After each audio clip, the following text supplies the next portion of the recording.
What's up, guys? PKSparkxx here, and welcome to our first team builder for the UCL Season 3. Oh, I'm excited! Now, I'm sorry for not getting one up last week, but your boy's in the middle of a turbulent time. I hope you're even able to see this video. But today, we're going to be building for the Pittsburgh Pichus Nexus. If you guys want to check him out, link to his Twitter will be in the description below. Go on to show him some love. He's doing some quality content right now. But I'm not alone in this team building process. You already know 2 heads are better than 1. So joining me in this team building process, we have the Heated Mo. Hello. He's a disembodied voice. He's out there somewhere. You see his face behind me? That's him. Yeah. Hello, dude. Hi. So Mo, you excited to team build? I'm gonna give it my best. That's all I can ask from you. My knowledge. Yeah, let's get it. So, before we started recording, Mo wasn't really helping me feel good because he just kept saying, man, his team runs through you. His team runs through you. His team runs through you. And it does. It really does. It's true. All you can do is maybe run cheese, like a cheesy set or something. I really am gonna have to get out of my bag on this one because I mean his team is incredibly well balanced. He has one of each type, I believe, besides fairy. No, he doesn't have fairy. He has electric. He has fairy. He has normal fighting when it evolves with Mega Lopunny, psychic and fairy, fire. Oh, his team. Not to mention it's varied. And that Suicune. That Suicune is like the Suicune and Victini are like the scariest things. Yeah. Suicune, Victini, and Lopunny. Oh my god, dude. Yeah, I'm looking at his team. You know, for those of you guys who know, his team is up top. My team is at the bottom. I'm just looking at the team and it's like, there's no, I don't have a first answer. You know what I mean? I don't see anything. I'm just like, all right, I need to add this. And the sad thing is, like normally with the Tapu Koko, I could just normally say, hey, just bring in Lander Asterion, but then we have to deal with whether he can run a special set. HP Ice is going to shut me down, and Tapu Koko, I believe, has pretty solid, respectable special attack. So, oh, absolutely, that thing is terrifying, actually, especially with the electric surge. I don't know what to do. I can assist maybe. Does anything? Let's see what the Mega Lopunny speed is. Let's start there. It's 135, the same as Mega Beedrill, so I cannot outspeed that. As a matter of fact, that means that he doesn't. I don't even think he needs to run Adamant.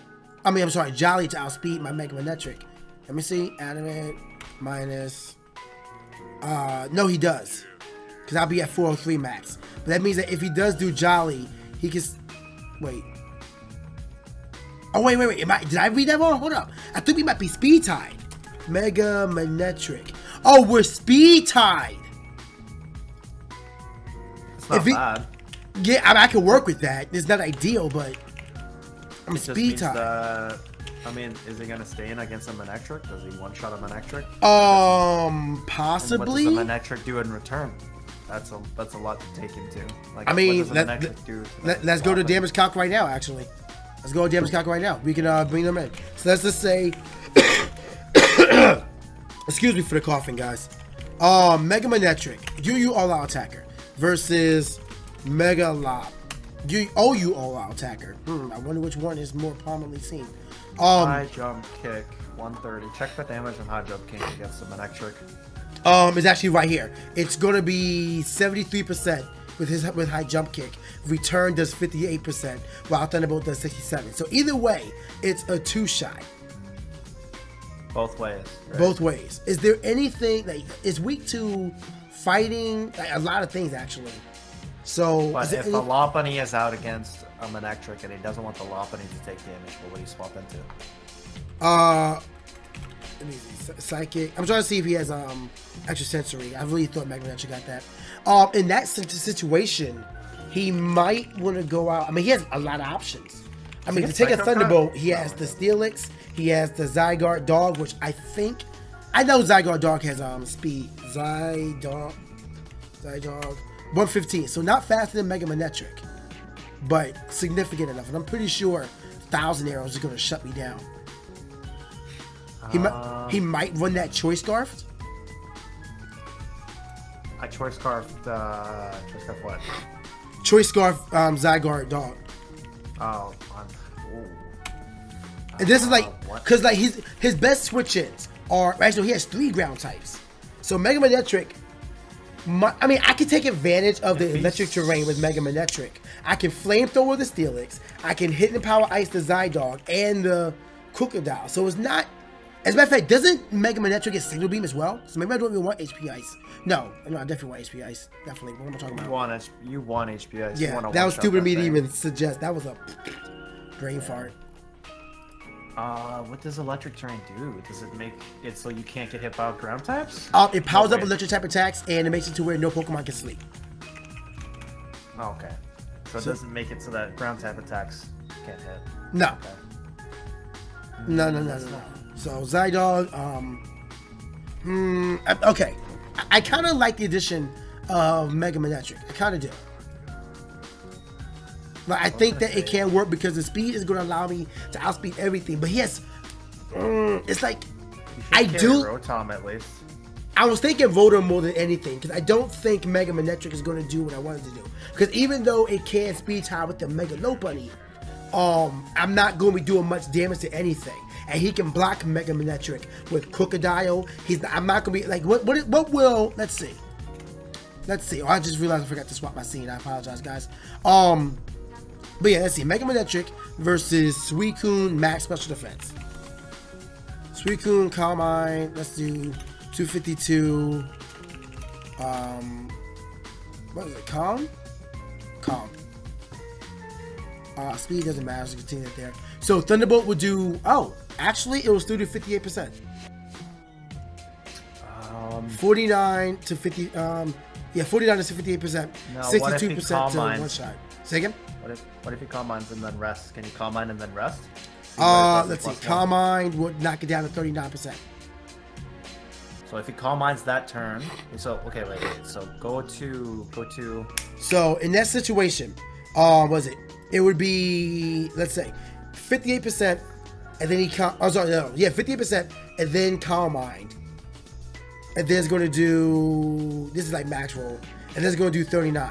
So it actually can't two-shot. Is that right? Can you get rocks up? Can you get rocks up? I mean, I can. That's definitely an option for me, but. And now click with rocks and see. Well, I'm actually like counting the math together. Let me see. 39.1 plus, what was it without a plus special defense? It was 58.6. Oh, sorry, 0.4. Yeah, it's only, together that's only 97. So with max HP, he can take a Thunderbolt, Calm Mind, and then rest up. And then from that point on, it would be what, free shot? If you have rocks, and he has to come in on rocks. Check how much it does with rocks. With rocks, that would KO. Because he only has 2.5% HP left after Thunderbolt and whatnot from full HP. So with rocks, it would KO. What you can do in that situation is you can make it so that Suicune takes chip damage as you go, and then a 2-ko from...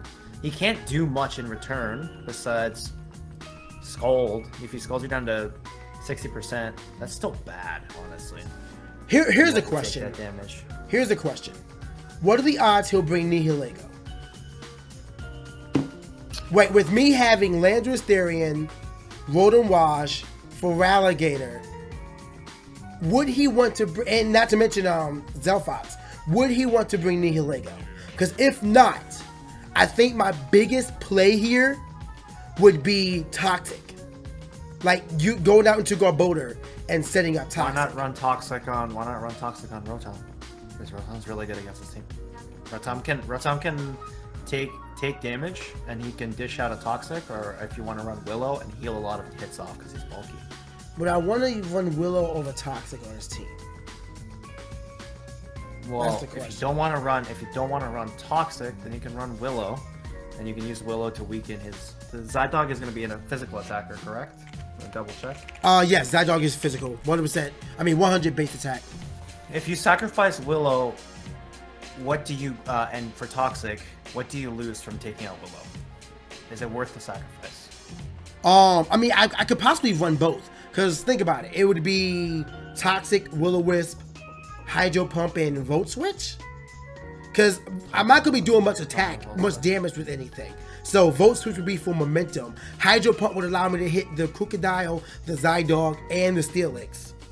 And Volt Switch hits everything else. What you could do, though, at the same time, is you could Toxic Pain Split as well. But then, that's another thing as well. That's another option. There's just options. You could Toxic Pain Split, you could run both, or you could run just Willow. I might. If you get Toxic Pain Split, he's going to hit you harder. And what I've learned from teams that hit you harder is that you can really only, like, stall him down. So, like, that's an option for you. Yeah, you're right. Yeah, I think that's probably my biggest play, is that he's going to hit me hard, so I got to whittle him down faster. So, maybe, what if I played my entire game around Kisley? Does he have a defense? He doesn't have Rapid Spinner in Serena, so he might bring that. Does is that his only for spinner? some reason get defog? Yes.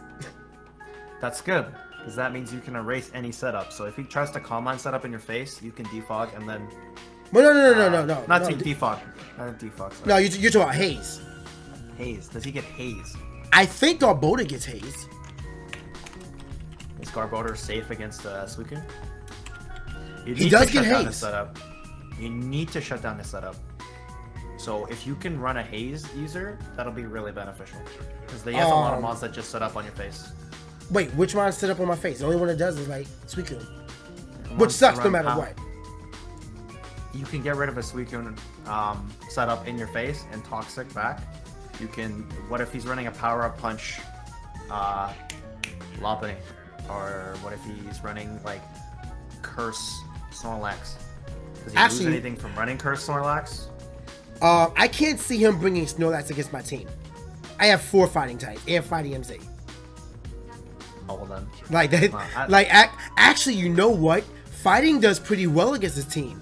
Barring the Excelgor and Uxie, I hit his entire team. Well, and the Tapu Koko, but his defense is on paper, so. Well, you want to be able to shut down any Calm Mind setup, period.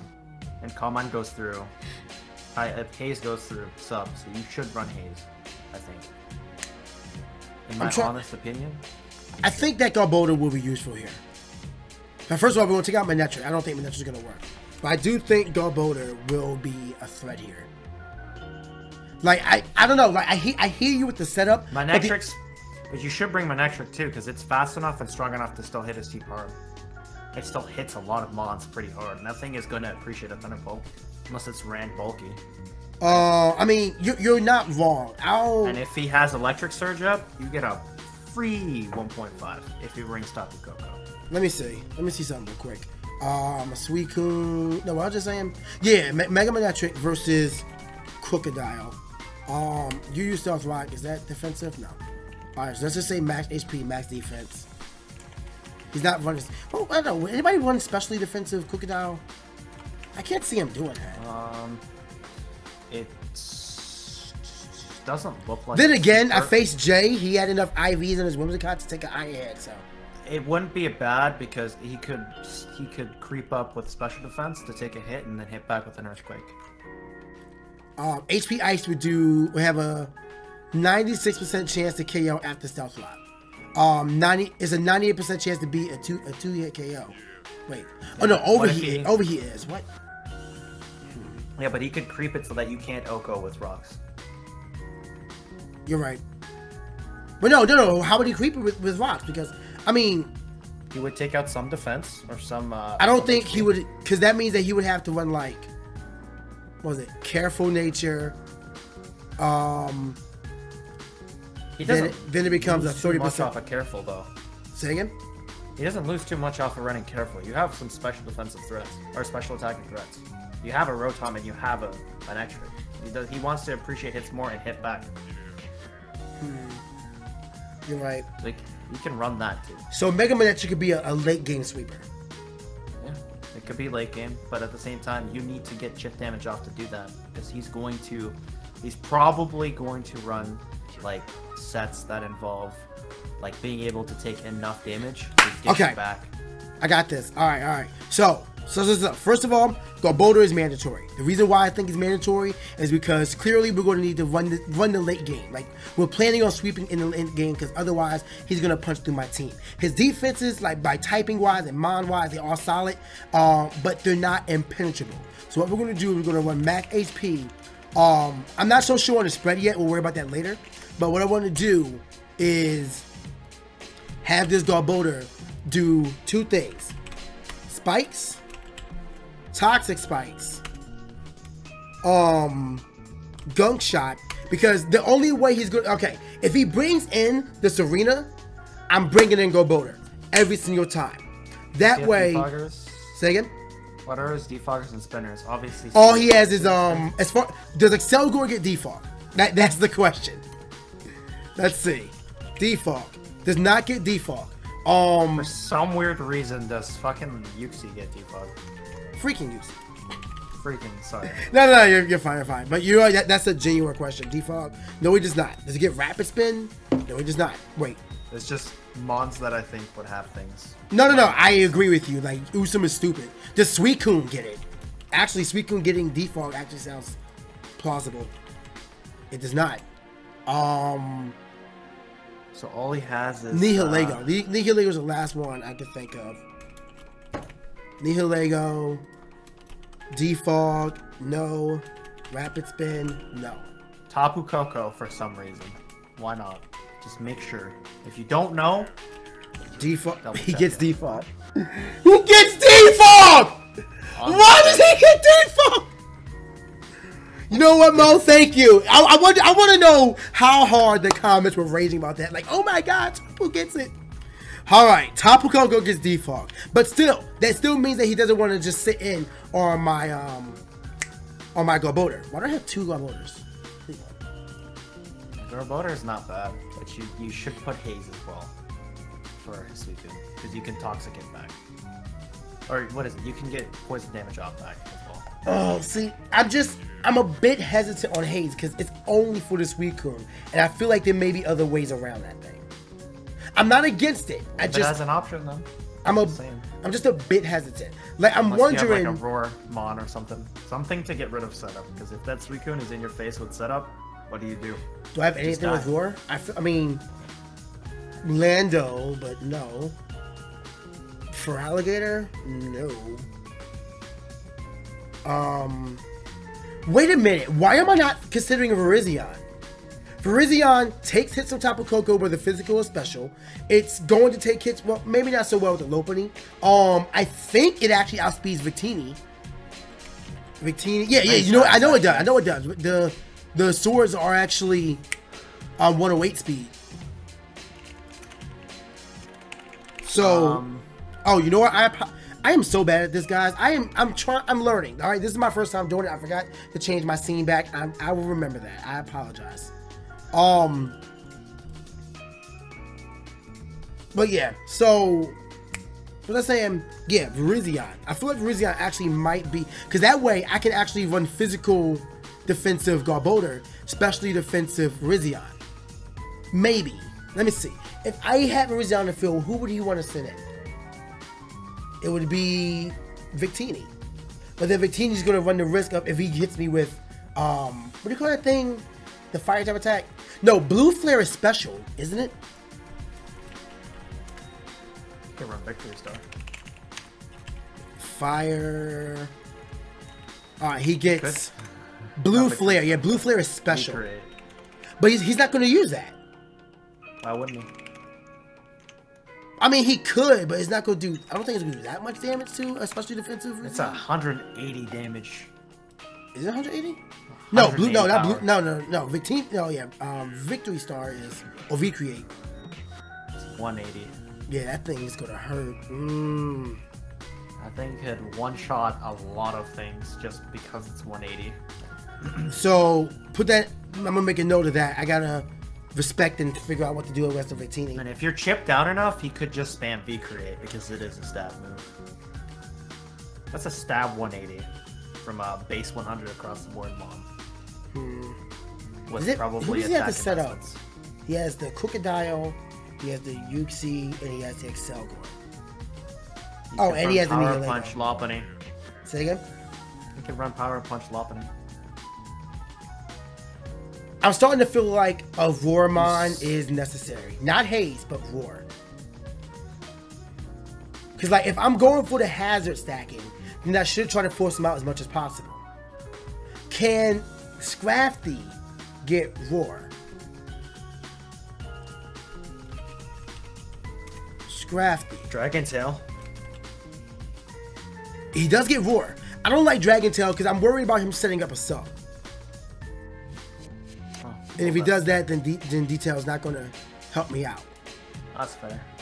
Sub Calm Mind. Oh. He could very well run sub Calm Mind leftovers. He could also do sub Make a Lot.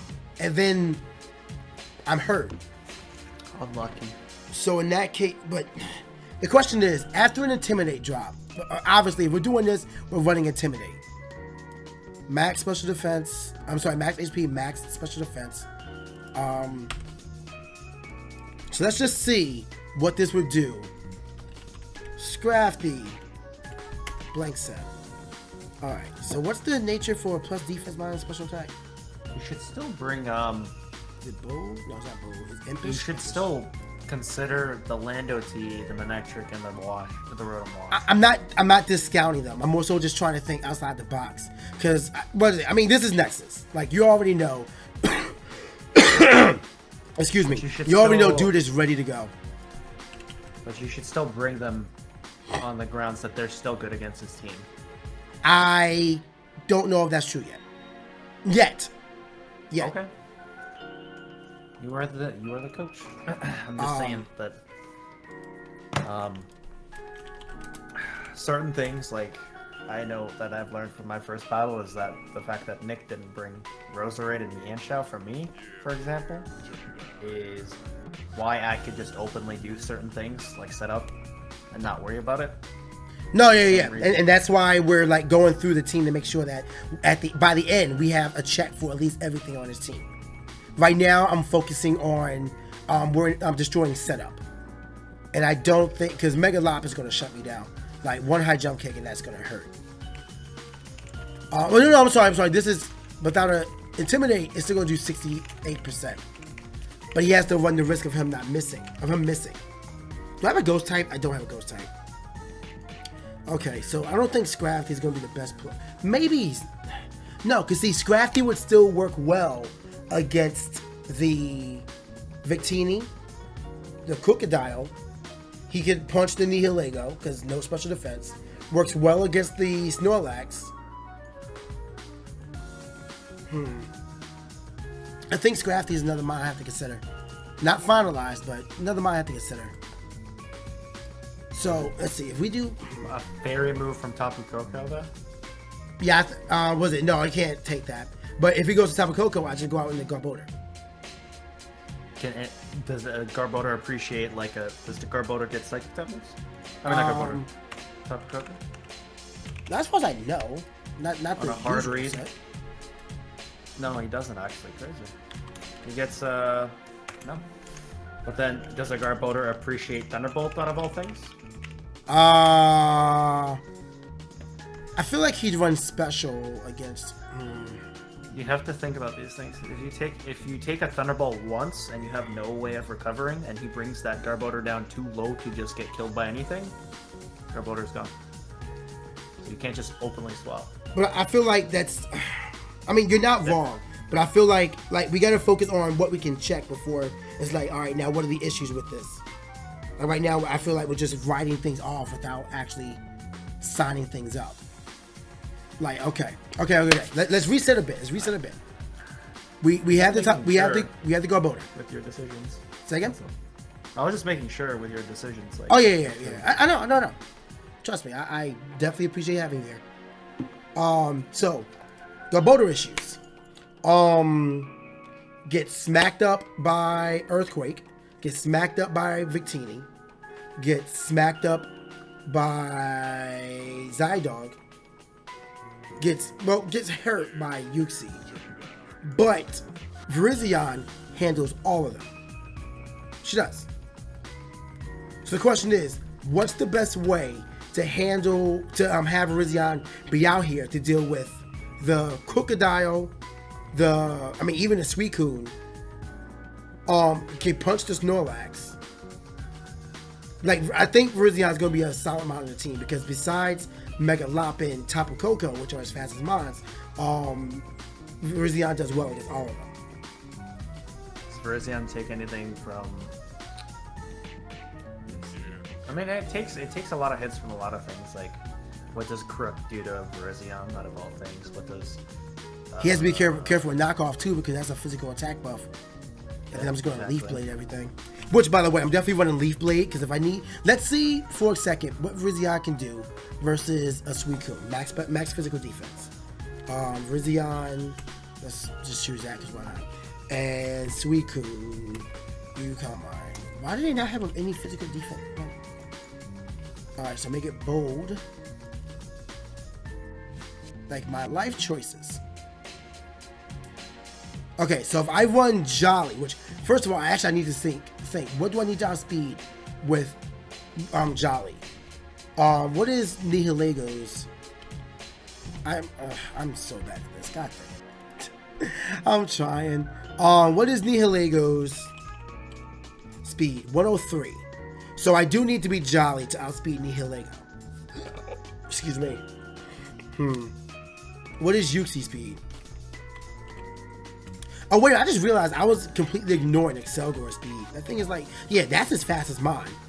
It's Excelgor, then Mega Lop, and then I think Tapu Koko. Yeah. God dang his team! Okay. So I just need to worry about the Zydog. Everything else, I'm sorry, the Nihilego. Everything else I outspeed. Naturally. So what's Zydog's, I keep saying Zydog. What's Nihilego's max speed? I think it's bad. No, it's pretty solid. Just put that. 335. So I need to creep past 335. Level 50? Oh yeah, you're right. You are right, sir. So the speed is actually 170. So you need to creep past 170. 220. 220, and that is outspeed the Nihilego naturally. And I mean, it's not going to do much to me otherwise, unless he gets like a godlike beast boost. Like, what is so that? How much damage does that do to Nihilego? I haven't figured it out yet. Okay. But right now, we are about to go to Virizion and Nihilego. So now I have, how much do I have? Let's just say I put 252 into attack for Virizion. I have 36 left over. And now we go back here. And Virizion with Leaf Blade will be doing 62%, while Sludge Wave does 69. I'm sorry, 89. So Leaf Blade does 2-shot. Close combat, almost 1-shots. So if he gets low, then I can even hurt him with that. Oh, you know what? Hold on. Level 50. Level 50. Boom. There we go. Alright, so Leaf Blade does 69. Close combat does 91.8. Sludge Wave will do 91.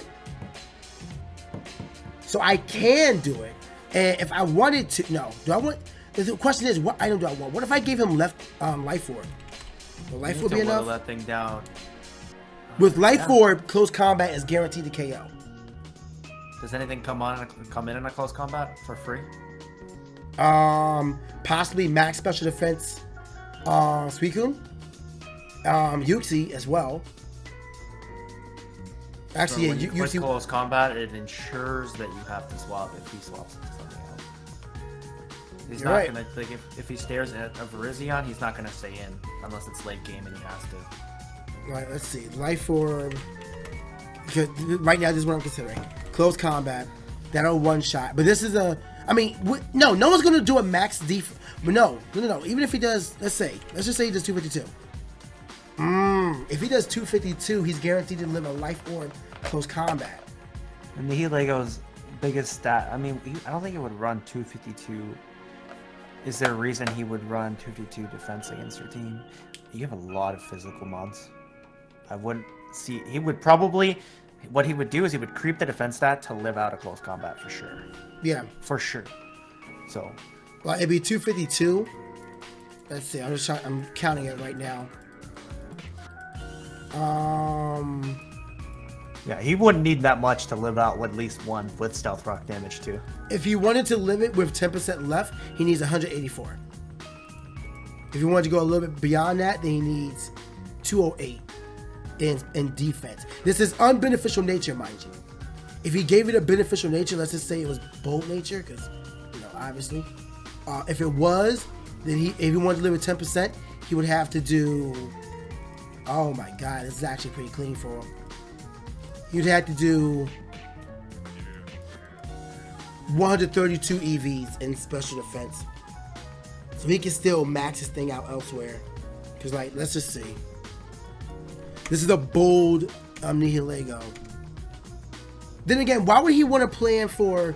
Well, no, this is what I'm thinking. I wouldn't need Nihilego for the grass typing. Like, he'd probably plan for the Terrakion. So he might put more into the defense.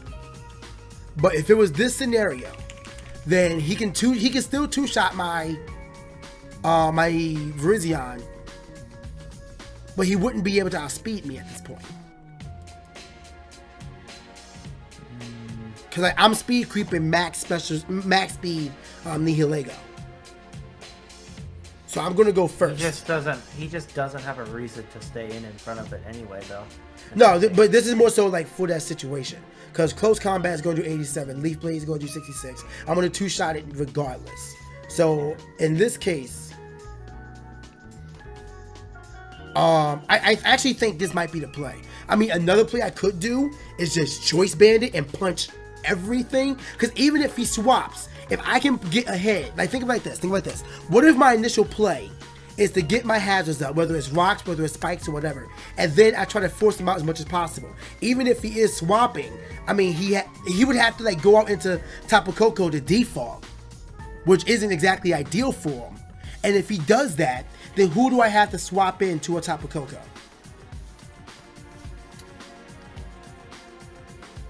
Like that's the question. Reggie still? Reggie still might be the play. But Reggie gets smacked up by everything else. It would be just for like. I was like, it's sad, but the best thing is, I mean, I'd probably bring in, I'd bring in Rotom. If he can't Brave Bird me, he can Dazzling Gleam me, but it's not gonna do that much. I have to calculate so I can live it properly. What's a Thunderbolt and Electric Surge? Oh yeah, you know, I forgot that is neutral. Let's see. Rotom. Careful, Rotom. Rotom, wise. Just say OU defensive. I don't know what this set is. Versus Tapu Koko. He does. All right, let's say special Z move. Electrium Z. Because I mean that's gonna hurt. I don't really have any. But you know what? I only have one check to Electrium Z. Oh.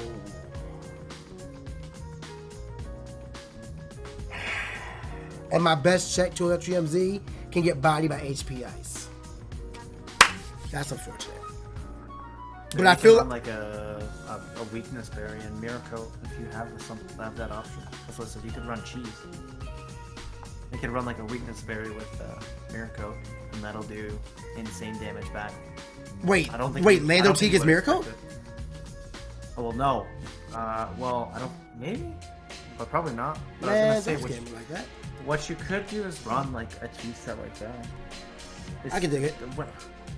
Like, I do gotta consider the berries. Let's see. Hydro Pump doesn't do that much. With Electric Terrain up, Electric Terrain up is going to do to this set is going to do 67, but this is unboosted at all special defense. So if I wanted to make it a two-shot, hit Z on Thunderbolt. See how much that does. Give me 1 second. Let me do this first. Careful, not careful. It's like it's calm. Dang, even with max special defense calm, it's still a two-shot. Hit Z. Yeah, you see. That's 96. That's so rough, dude. If he wants to hit Electrium Z as well, that's on anything, he has it for free. You would need to make like a hard play, like a hard read with like a Landorus. And HP Ice is there as well. Oh my god. Dang it! You need Rotom. I need Rotom, yeah. I definitely need Rotom. You need Rotom and you need Lando, for sure. But you're going to have to play. What you're going to have to do is play into the fact that this Tapu Koko can hit both of them. So you just need to get an opening where you can get your Lando out so that he has to swap and take Stealth Rock damage. Yeah, but I'm still going to be taking some sort of damage. Like, Electrium Z is definitely scary. Like, that's the biggest thing. And let me see, just for GP, what Landorus, Therian, defensive. I mean, if your Landorus is alive, right? I don't think he would hit Electrium Z and waste it with your Landorus still alive. So your Landorus would have to go down before he does that. I think that's too much of a risk. So I wouldn't. Yeah, I'm planning on HP Ice at the moment, seeing what that does. Are you seriously? Are you serious? Are you serious? Even HP Ice still 2 shots, but Earthquake does 1 shot. So with that in mind, unless he makes a hard read into it,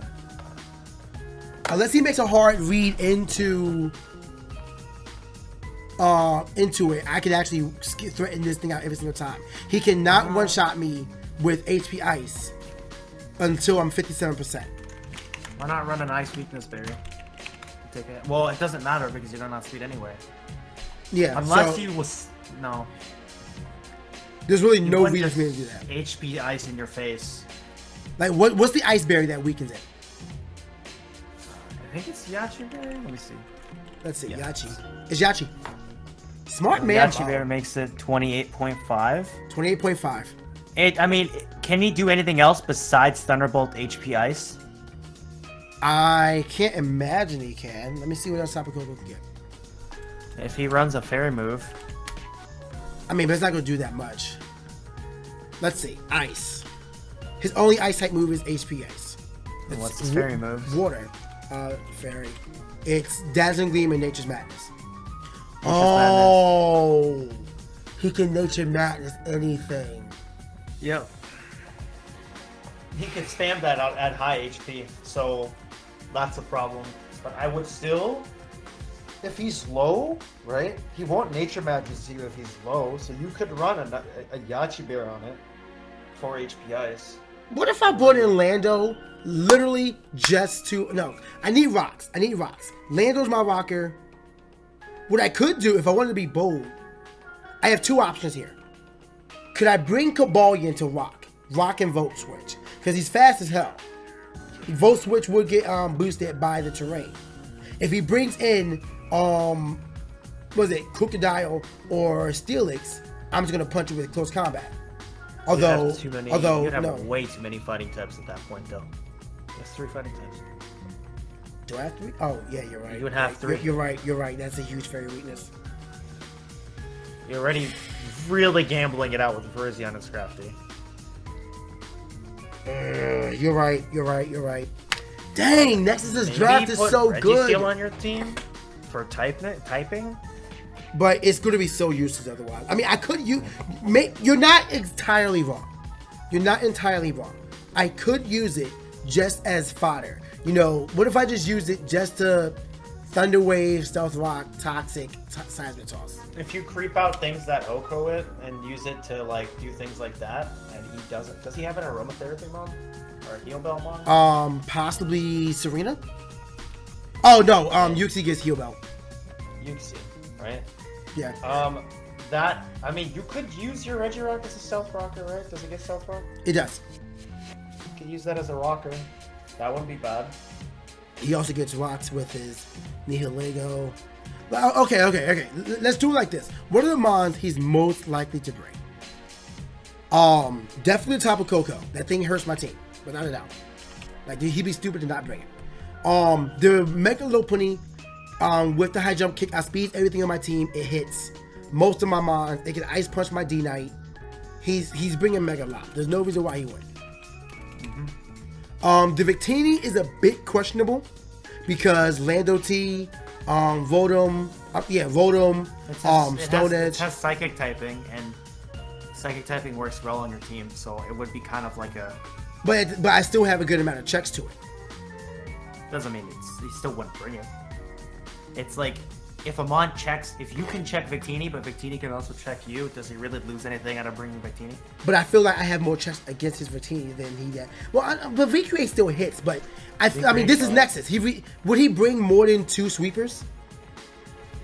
You think he would? Potentially, if it benefits you. Nick had, I'm only going based off what Nick had Manaphy and Megalati, and they both have setup, and if they both ran setup, they'd destroy me.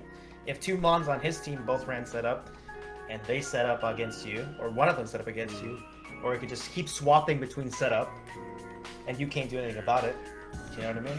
The sad thing is, I just have nobody who's solid with Roar. If I did, it'd be great, but I don't, so it sucks. Because I'm thinking about running Choice Scarf. Choice Scarf. Does Reggie get anything like... You know what? I think I would actually be stupid to not run Choice Scarf Lando. Because think about it. Choice Scarf Lando will hit his entire team. His entire team. The only way he'd probably outspeed it is if he chose to ran Choice Scarf Tapu Koko. But then that's really limiting the offensive power of Tapu Koko. I don't think it would Scarf Tapu Koko, just particularly 2 HP Ice here. No, that's exactly what I'm saying. Exactly what I'm saying. And I outspeed. That hurts him, if anything. If he could Choice Scarf the Victini, bring that out. But everything else I should be fine against. I mean, what would the HP Ice do from Nihilego to, well, actually, HP Ice had anything to do at least 50%, I'm sure. Yeah. But I hit his entire team, at least for damage, besides Yuxi. So I feel like, what if, for Lando, I went with the lane behind, Stealth Rock, U-Turn, Earthquake, and just need to get up for 1 second. So, like, I'll be back in literally 1 second. Okay. 1 second. All right. Well, I'm gonna talk to the people then. Like, this is what I'm thinking right now. Is just going balls in. I definitely gotta do 252. Well, maybe I don't definitely gotta do 252 because I gotta figure out where I may need to outspeed. I mean, if he goes Choice Scarf Victini, I'm screwed. He might Choice Scarf the Nihilego. I can see that being a thing because it still hits hard. But I mean, I would still be fine. The Zydog I need to outspeed, but he might Choice Scarf that as well. But I can't. But Zydog's special attack is low. It's not gonna do much, so I can't see him bringing that. Scrafty is not ideal right now. I mean, it can learn Roar, but then again, what I'm bringing in a Scrafty to deal with. But no, I'm not gonna. It'd be the Mega Lap. No, I don't think Scrafty's a good idea. I don't think Scrafty's a good idea at all. It doesn't go. It's just compared with Virizion, it's not smart. No. Because that gives the Tapu Koko way too many targets. And a Lopunny that can just high jump kick it. And a Lopunny, exactly. So what if can Dragonite get Roar? Yeah, I think so. Dragonite can get Roar. Okay. I could actually run a Cleric Knight. I could run a Cleric Dragonite. It's been done before. It's not out the realm of possibility. Think of it. Roost to heal up. Thunder Wave to hit anything. And then Earthquake? I feel like that's too much. Roar is nice. Roost is nice. But then like 2 attacks. So like Dragon Claw, Earthquake and Dragon Claw, I guess? I would probably run Dragon Claw for stab. Yeah, I definitely don't want to be caught in a Nick situation. Ouch. It's factual, man. I love you, Nick. Bronchitis. I'd probably put lefties. That's what I was thinking too, but because it's for longevity. So the question is, what do I need to bulk up over? Let me lower his level to 50. What do I need to bulk up over? Ice Punch from Megalock. I think that's one of the biggest threats. So let's bring in If you Dragonite. Thunder Wave it, can you roost back up the damage without multi-scale? I don't think so. If I Thunder Wave it, what is Mega Lot speed? Mega It's pretty good. 4 or 5. So if I paralyze it, level 50 in the damage calc. Oh yeah, you're right. To the 50 as well. So if I paralyze it, it's gonna go down to 102. Well, like 103. So I need to be, I think, because paralysis cuts in half, and 205 divided by 2, not 5, what? 205 divided by 2 is 102. So basically 103. So if I'm 104, then I'm guaranteed to outspeed a paralyzed Mega Lob, which is good. That's good information. But if you do that, can you roost up the multi-scale damage from an Ice Ball? Ooh. Well, hold up. This is information. Ability, multi-scale.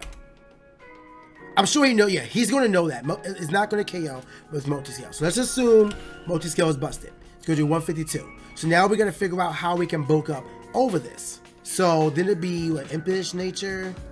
You'd have to run Impish with probably max defense. Yeah, it actually is max defense, which isn't so bad. That's not so bad. It wouldn't be bad either because you can probably take Stone Edges from Crook too. You're right. Ice Punch is doing way too much, but this is also with busted scale. That's busted. It's 96%. Yeah, it's not bad. It's not bad to run this max defense because you can take an Ice Punch, you can Thunder Wave it back. But then, what do you do after you've done this? Can you get a free roost on anything? Dragon Claw will do 52%. Roost will just heal me up by 50%, but that means I'd be playing the dice with the paralysis. So I'd probably want to swap out. And he might also get a free roost at any chance, though. Is the question. Say again? No. You get a free roost? If I paralyze the Mega Lob, I would roost first. Oh! I would roost first! Oh! That takes away the flying typing. So let's take away the flying. Oh, that's not bad. You can spam roost on and then it does 48. That's I would spam with lefties. It'd be really scummy. But I could lefties, roost, paralyze that thing, but it only works from full health, which means that default needs to be ran on the team. Easily needs to be ran on the team. But that is a play. That is something we could do. And then once I get a paralysis, smack him with Dragon Claw. Yo! It's not bad. It's this Dragonite is not bad. But you have to take into account certain things. You still have to worry about HP Ice from Tapu Koko. And mind you, this is a 2-shot with no investment. That's a no investment 2-shot with Dragon Claw. It's not bad. So maybe I don't need. I can actually. What do I have left? Let's go back. Let's go back to Dragonite. We had 250. Oh, how many we have? 28. If you're running him as a semi-cleric mom, it's pretty good, honestly. And you could just put it all in HP anyway because he has decent attack. That's what I'm thinking. That's exactly what I'm thinking. Do we need to do anything else? Let's see. We have Dragon Claw to hit, Victini, Crocodile, Suicune's. We're not saying no Suicune at all. No, I'm not doing that. Earthquake, I'm sure is going to 2-shot a Tapu Koko. Was it Nihilus going to hit that? Snorlax, I don't think he's going to bring Snorlax. You should probably get a Toxic off on Lop then, if you're going to do this. Because if he doesn't, you can't. Oh yeah. That's definitely like after residual damage. Like this is like a play. Like if he does spikes up, you probably needs. Okay, I'm just thinking about it. With this strat, is you probably need the Lop Toxic for sure. And then you also need to worry about the fact that he could just Ice Punch your Roost and make you run out of Roosts.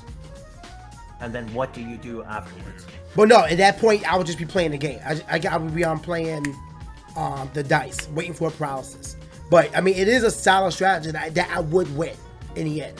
Regarding no hacks. But you can't play for hacks. As I say I'm waiting for the paralysis, so what do I know? I'm trying to think if I just need anything else. So, okay. What about this Steamy?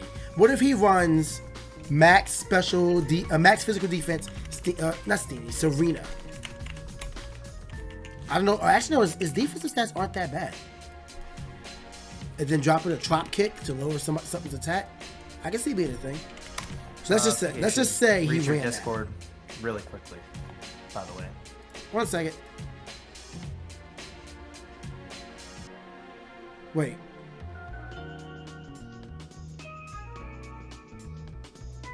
I mean, sure.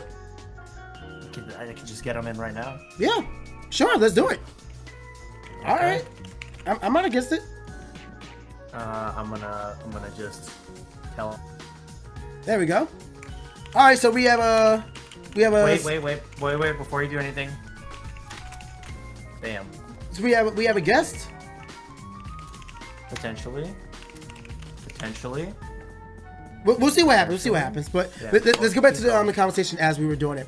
Was it so? Yeah, we're looking at Serena. So if he does that, well, first of all, I gotta lower this thing to 50% drawing. If he ran max HP, max defense Serena, Dragon Claw is only going to do 28%. That's not even. That's a 4-co after Stealth Lock. So I probably just wouldn't stay in here. If you had Toxic on or Willow on it, like you can't put Willow on it. No. You could probably put Toxic on it. If you had room for Toxic. I don't. The way this thing is built right now, it's Roar to phase out anything with setup, Roost to heal up, Dragon. Oh wait, yeah, I said Thunder Wave. I didn't have Thunder Wave on the set, so so what do I do there? If you Toxic Roost spam, that's not a bad idea. But who would I Toxic Roost spam against? You could Toxic Roost spam against the law. No, you can't. I'm worried. I'm not against that, but I'm worried about that because Sub Lop would hurt. Sub Lop would allow him to hurt my team hard, which is why, again, I'm really. Dang, I wish I just had like a solid check. Can Gabota get Roar? When you Roost off the damage, you can roar it, and then you'll be at 40%. He cannot get Roar. God dang it, Gabota. You can't get knockoff. You can't get Roar. You are. Haze goes through Sub. But he's not gonna be setting up with Sub. He's just gonna punch or kick, one of those.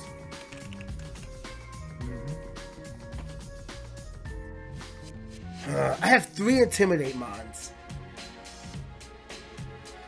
I'm starting to think, it's like Mega Manectric would help with me just intimidating and vote turning. And if he decided to go out into any of his ground types, I could just hit it with. I feel like Vote Switch is actually really free for me with his team. But I already have Votem. And I need Votem because he levitates and has Water Stab. I'm telling you, Haze helps so much on this team. It does. Haze hits through Roost. And Haze only hits the Suicune. What else is he going to set up with? I don't know. If he tries to, if he tries to power up punch spam with the Lopunny behind a Sub, that's the thing. Like he can do that. That's an option. He doesn't need to. But if he can guarantee this mon, which has 135 base speed, to be +6. I don't. He doesn't have any need to set up power up punch. Like if he ran Sub, Ice Punch, High Jump Kick, or even Brick Break probably, and like Return, he can hit my entire team. He has no reason to. Or if he gets rid of Ice Punch and he runs Power Punch and hits it twice, what does a Return do with +1 or +2 to any of your mons? Wait. First of all, he's not getting rid of Ice Punch. Not with Lando T and D-Knight right there. He'd probably get rid of Return if anything. But it's an option that if he gets it off, it's bad. I mean, it's bad regardless. That's the thing. Like, if it's on the field, it's bad regardless. I feel like focusing on preventing setup is not the play. It's more so getting rid of the mon itself in general. Because like there are some mons that are only threatening when they set up. Like Suicune isn't so bad. It's annoying, but it's not so bad unless it sets up. But Mega Lot, it hits the field and it's just look at my thighs. I'm about to kick your head off. You know what I mean? That's where I'm at regarding Mega Lob. Like, I only see Haze really coming through for the Suicune, and I don't think that's enough for me to warrant it. Do you lose anything out of your fourth move if you don't run Haze? If I don't have enough room for a fourth move, then yeah, why not? But right now, I just don't want to lock it in. Like I said, I'm not like against Haze, but just want to. It gets Psychic? Kubota gets Psychic and not Knockoff. Unlucky. Anyway.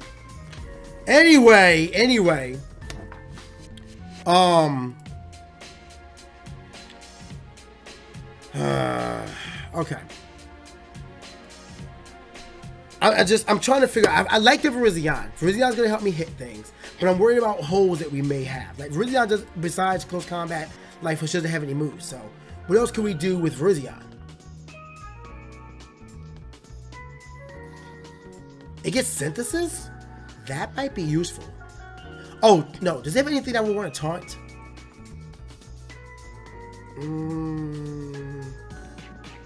Perhaps the Yuxi? But no, but he's just going to Psychic my head off. I'm not going to outspeed the Excelgor, so no need to try to taunt that. I could taunt the Suicune. That would actually be really useful to taunt the Suicune. But then, what if you get scalded and you get burned? You could just spam Scald in front of you. I mean, but I'm pretty sure he goes down to Leaf Blade. Like, I can't imagine he'd want to stay in with a taunted Suicune against the Virizion. No, yeah, you're right. But I mean, what else could you do instead of taunt on this? I mean, you gain turning off setup period with taunt, right? But then could you run like something like Swords Dance with this small? If I did that, I probably could. Because it's fast.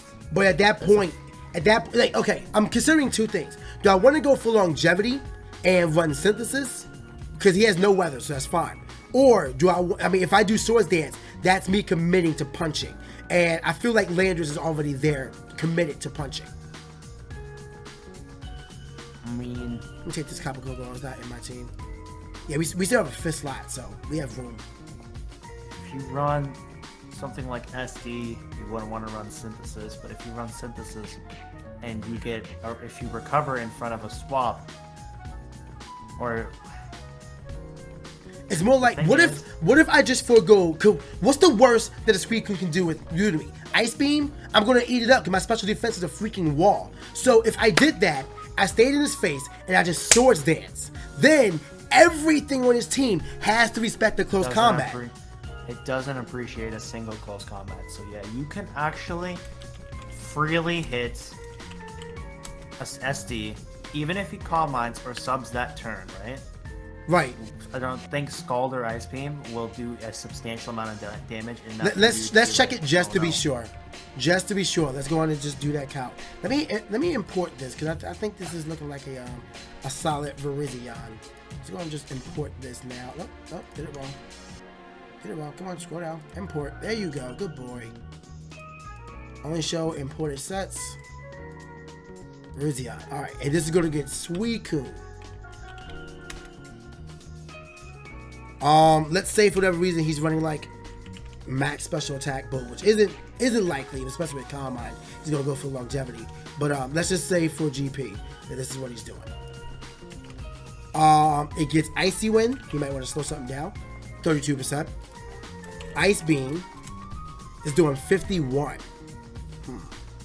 But I still have, how much do I have left over? I have 36 IVs left over. So what if I just dump them in there? Then Ice Beam max roll has a 2% chance of two-shot. Meanwhile, a Leaf Blade, unboosted Leaf Blade, does 80% to this thing. Let's say he runs max special defense as well. I'm still two-shotting that Suicune. Even if he goes bold in this scenario, I'm still two-shotting the Suicune. Even if he goes bold. And I'm taking the Ice Beam better. And if he goes, max HP, max defense, Leaf Blade is still a two-shot while Ice Beam is doing nothing. So I just went from 2 Spectrums with this set, and I am living it. This Virizion is my best check. Not only against this Suicune, but it was it Life Orb boosted, close combat, punches most of his team.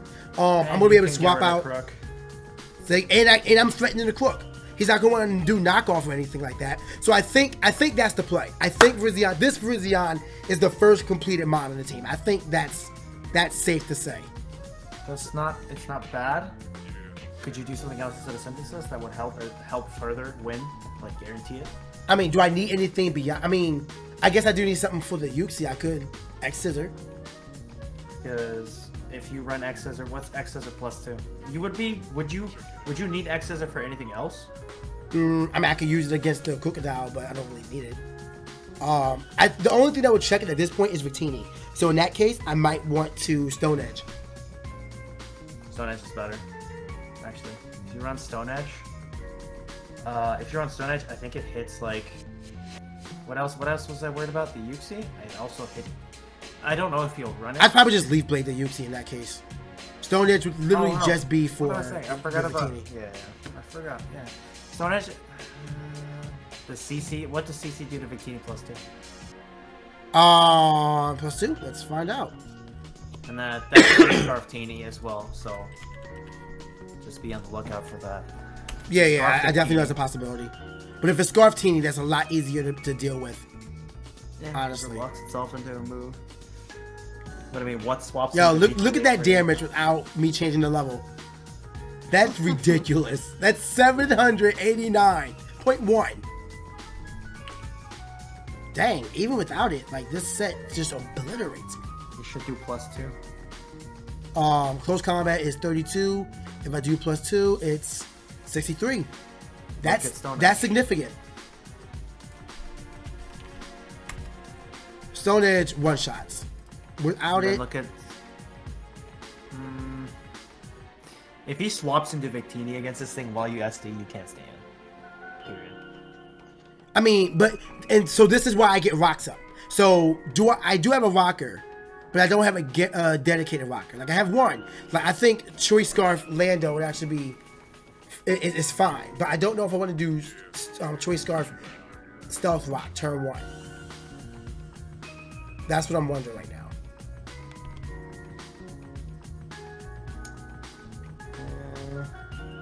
Like this is the big one. This is we're getting there. We actually have some progress. I'm liking this so far. Yeah, you definitely default. You need to be on the team no matter what. Choice Scarf I like just because again late game sweep would just punch clap everything up. It does work a lot of his team. Honestly. Yeah, Scarf Coco is kind of crazy because if he scarfs into Nature's Madness. Well, if he scarfs into Nature's Madness, well then I'm late game Scarf Nature's Madness though. Oh. Well, no, if he does that, then he's only gonna do like late game. That's only 50%. Like I'm fine. That's 50% each time. Oh, well, I guess that's not too bad.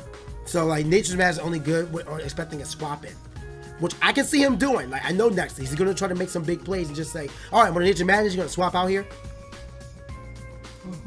Exactly. So let's see. But we have the Virizion, we have to go Boulder. Boulder still has one move left. I think we're gonna go. I think Stone Edge is probably the better play because even unboosted, Stone Edge is still going to do 72%. So if I have rocks up, then this thing becomes a threat. So long as Victini does not have Choice Scarf. If it does have Choice Scarf, see what I'm realizing now is that my biggest issue is that I don't have many swap-ins because I was just thinking, what if I bought max physical defense for Feraligatr, but he can run Bolt Strike. But no. If he runs Choice Scarf Victini, that means that it's a lot easier to manage. That's why I have Rotom. Rotom has to be here to take a hit. So I think Rotom's going to have to be built max physical defense. That sound about right to you? Mm-hmm. That's not bad. If you run max physical defense, but I would still put like...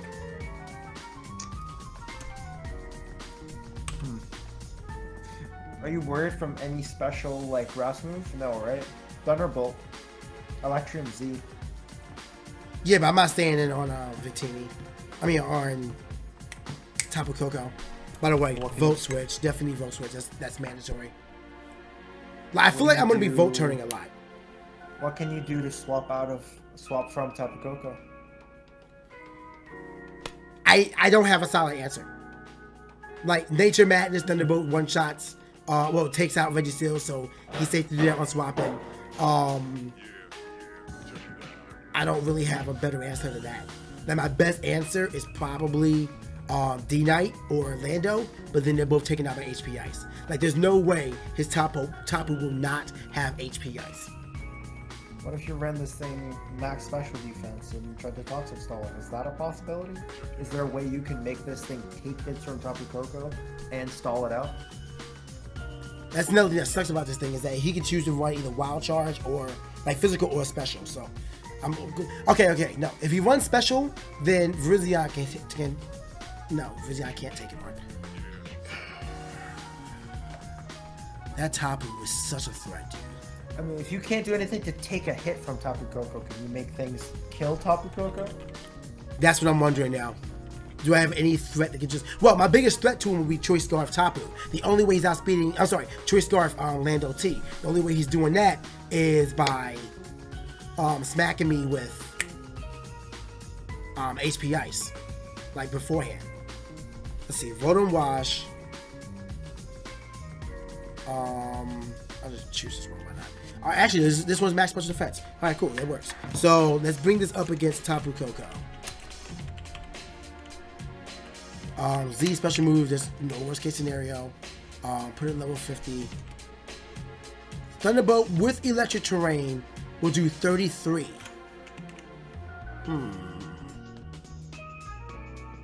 And Thunderbolt from Gigavolt will do 63. But this is max special defense. Rotom. Yeah, I'm on Rotom. Defense. Yeah, I'm on it. Now, what if you ran Pain Split? Toxic Pain Split. If you did that, you could stall out this thing with max special defense. The biggest problem on his team is literally the Tapu Koko. It runs house on your team. So if you could do stuff like Toxic Pain Splitting on that thing, or just getting a Toxic and then spamming Recover or Roost on him on, that's perfect. That's how much Hydro Pump does 66% to it, so I can live one hit. So maybe I don't want Toxic because I can run Toxic spikes for my Garbodor. Even if it's just regular Toxic, it still residual damage. So in that case, I'd run Hydro Pump, and I do like the idea of Pain Split. Yeah, Hydro Pain Split, you can take a hit, and then I give it leftovers, or oh wait, no, you know what? What if you ran AV? No, hold up. This set right here is Assault Vested. If I take off the Assault Vest, Thunderbolt does 49. It's not bad.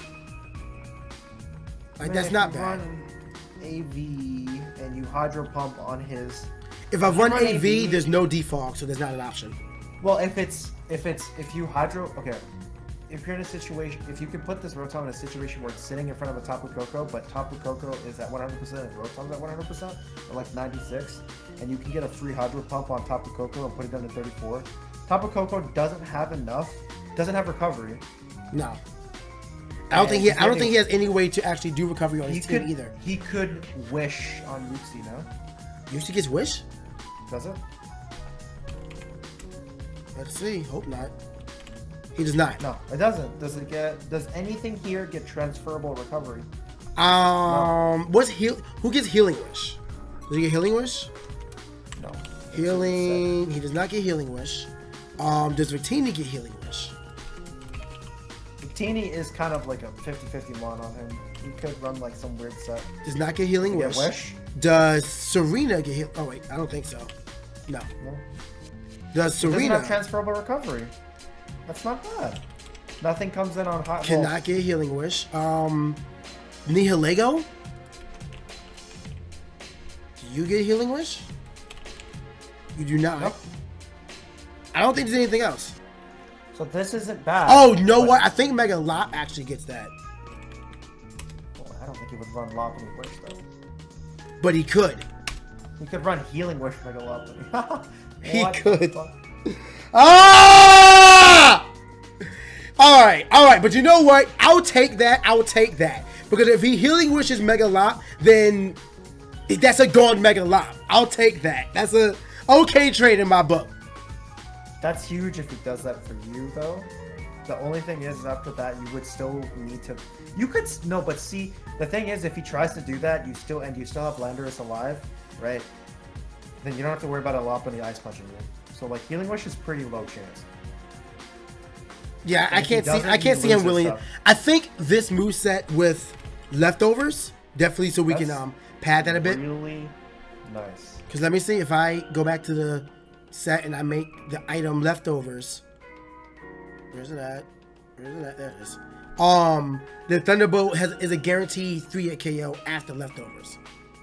Can you take some special defense off and put it in special attack to hit a little bit harder?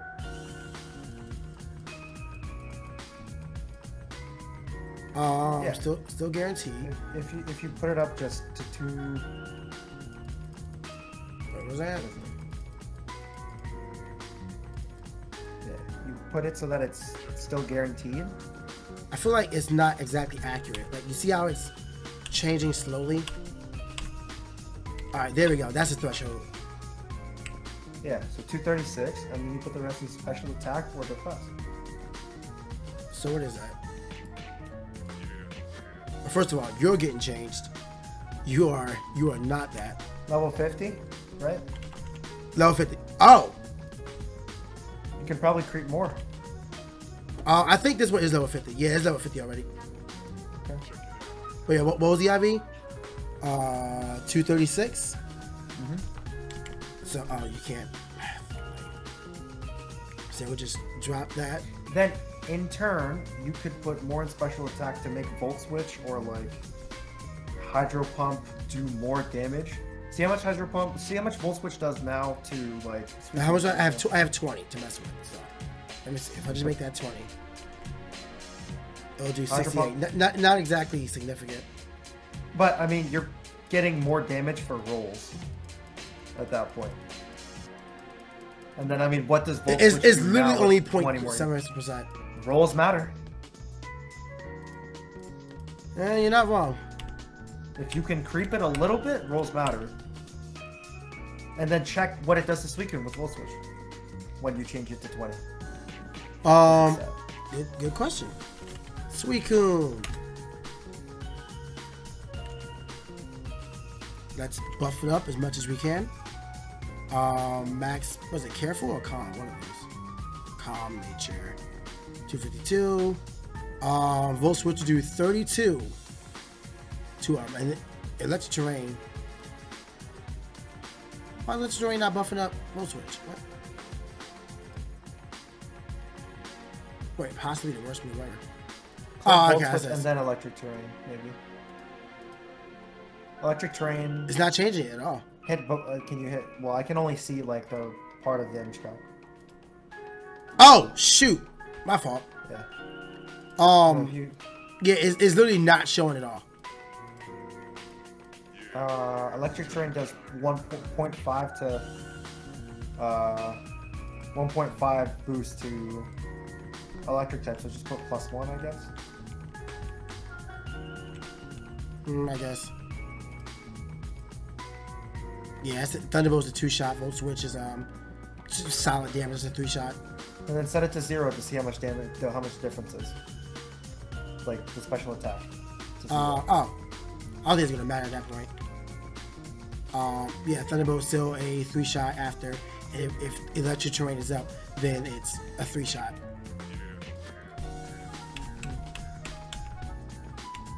Actually, you know what? That's solid right there. Volt Switch goes from 47.3 to 49.2.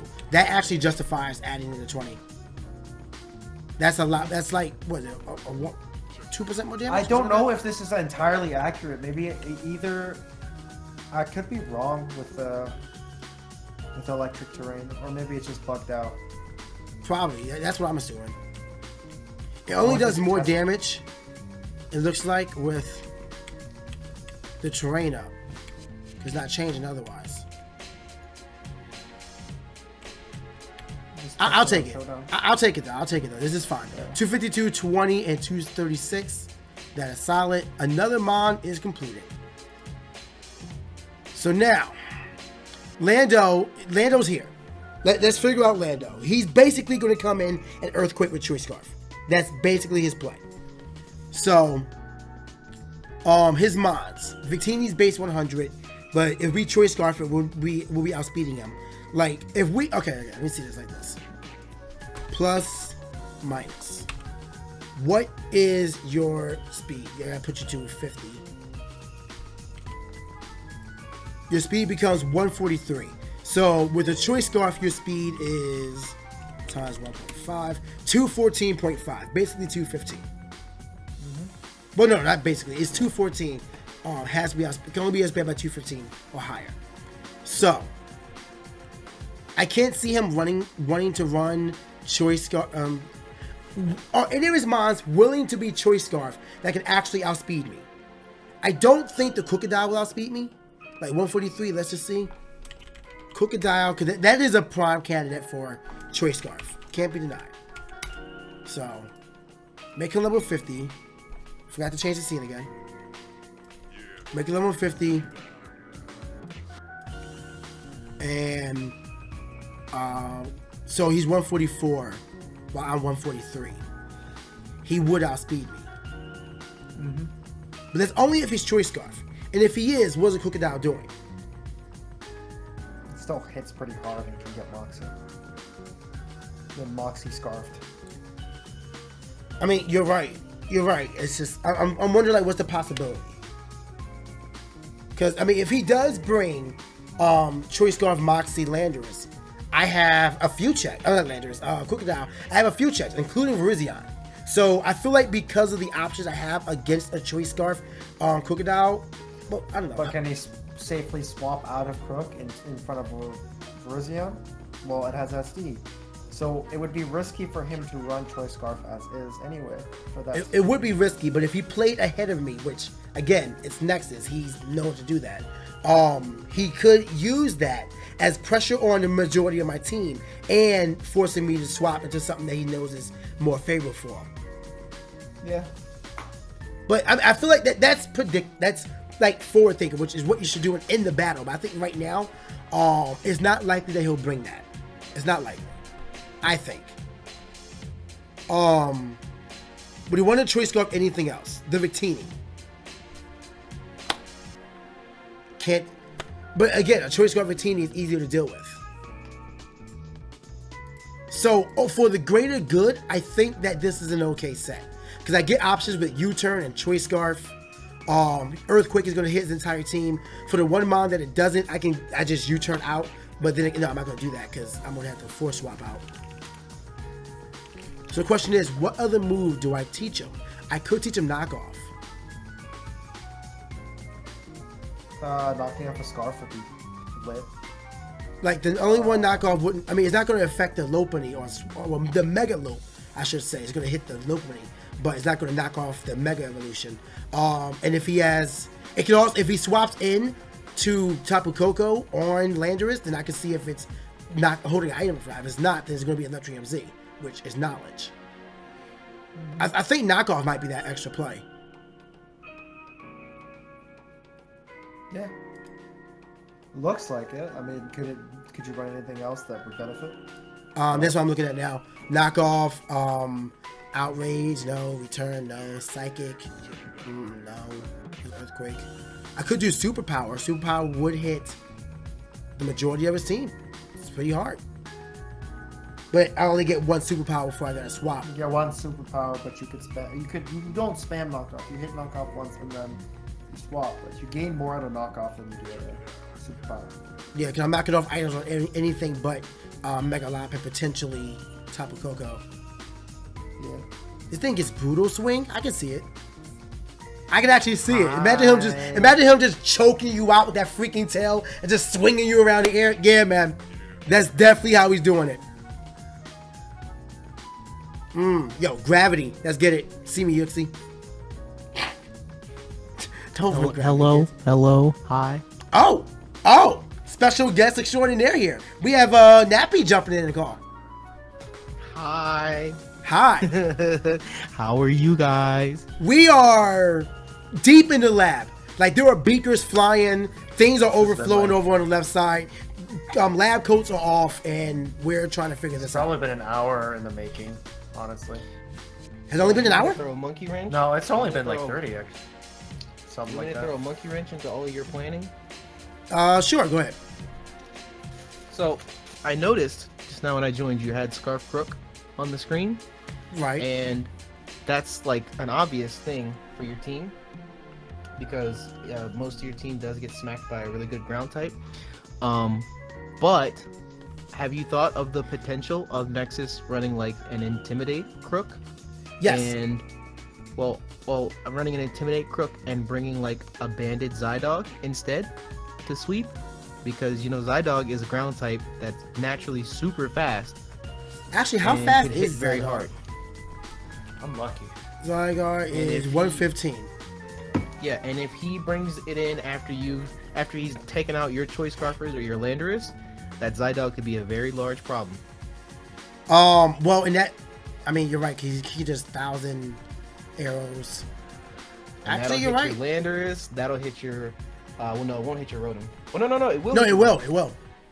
Yeah, that'll hit your Landorus. That'll So, hit your so then Rotom. Virizion would be my play in that scenario. And then have you calced like a Banded Outrage to your Virizion? Have not. But I mean, you're right. Actually, Zydog is. That becoming I wouldn't be surprised if he brought both. Choice Scarf, Wouldn't be Cook, surprised. and Choice. I wouldn't be surprised if that Steelix showed up as well. Well, maybe not, because you have a lot of fighting types. I mean, he might. It could. It does have the potential to come through. I definitely think- guarantee the Steenie's coming through because because he sees the potential of my hazards. So and that's his only spinner. So I am almost positive the Steenie's coming through. I keep saying Steenie. Serena. Let me actually write that down. Tapu Koko, Megalop, Serena, Suicune. Suicune actually has fun. Well, does Suicune have fun on my team? Yes. No. Yes. I mean, you I have feel a like, I Rotom feel Wash like that it'd be won't- more troublesome for him to bring Suicune. You really think so? I feel like it Suicune would can be. still like be set up. Let's see. It works against Lando. Doesn't work against Rotom. It can work against D9. Yes, it does. What? Calm Mind Suicune can stall out a Yeah. Rotom Wash. I mean, I would just vote switch out in that situation. But I mean, That's you're right. 'Cause a what free was call it? line for him. My main counter against the Suicune is Virizion. Like Leaf Blade just bodies it. I Like, mean, I wouldn't underestimate Suicune, PK. Suicune's, from what I've heard, Suicune's definitely made like a resurgence with that traditional set. It even beats out some grass types. No, but was it? We already counted. Like worse, like we went from max special attack, modest ice beam to max HP, max defense. Was it Suicune and Virizion with Life Orb and Leaf Blade just wins. It's a 2-shot no matter what. Alright. So that's still a solid play, but like I think the biggest thing you need to look out for was that Tapu Koko and the Zygarde and the Crook, because I'm sure you already know this, but just to impress upon, like Tapu Koko makes Nexus's draft insanely good. Anyone that drafts a Tapu can do this, but Tapu Koko is different because of his speed and because of electric terrain, because he can send that Tapu Koko in at any time and click Nature's Madness. Because if you swap, it doesn't matter what you build, it's doing 50%, it's 50%. that month. Yep, and that's one of the reasons And why I'm then- hesitant on Registeel, because with Nature's Madness Thunderbolt with terrain up, body. Exactly. That's what I'm saying. He can just click Nature's Madness and then Thunderbolt, or Nature's Madness and then Dazzling, or Nature's Madness and then HP Ice, or HP Fighting, or anything he wants. Which And is it why takes the you down play is to 50%. play ahead of that Tapu Koko, which is why we have Garbota here with spikes and toxic spikes. I'm trying to figure out a rocker, which I don't have yet. Potentially at the moment is Landorus, even though he's Choice Scarf. I figured like first turn rocks and just try, but that's not set in stone yet. But yeah, I know who are my rockers. I have Terrakion could rock, but no. Kabalion, maybe Kabalion. Registeel, but I mean, he's okay. Is it worth bringing Registeel? the Crook, the Victini, if the you made it, Megalop. if you made it max HP, max special defense, Nature's Badness Thunderbolt still OHKOs or still kills? Yes. So I might just, I might just need to accept that and just run it physically defensive. Because then I can possibly hold up against the Victini, the Crook. But then what am I going to do back with Registeel? No, Registeel is going to be there just to, like, he's just there for pestering, rocks, toxic, thunderwave, whatever. Like, he's not really meant to survive to the end. He wouldn't be. How does this is a long shot, just looking at your team, how does Manectric take a Thunderbolt? It's rough. Because what you could do, PK, is you could attempt to use his electric terrain against him. Oh, that's one of the reasons why Voldem is there. I considered Mega I considered Mega Manectric earlier, and I still have a spot on my team, so it's not out the realm of possibility. But Mega Manectric, that's just, it's the same. It's going to run in the same way. So Tapu, Coco, Z move, worst case scenario, 50. He'd take 45%. And yo, my Thunderbolt would actually do more damage. Do I outspeed? I do outspeed. Oh my god! Yeah. But I mean, that's only a play you can make once. So that only means a play you can make once. Well, yeah, you're right. But with this outspeeding the Tapu Koko and speed tying with the Mega Lop and Intimidate, I'd be stupid to not bring it. Honestly. I mean, you just I think it's a very important aspect of your team, so you need to keep your Mega Manectric alive. Definitely, because if you abuse his terrain against him, then I think that's your best bet, if I'm being honest. Because if you have HP Ice, you can touch the Zydog, you can touch the Crook.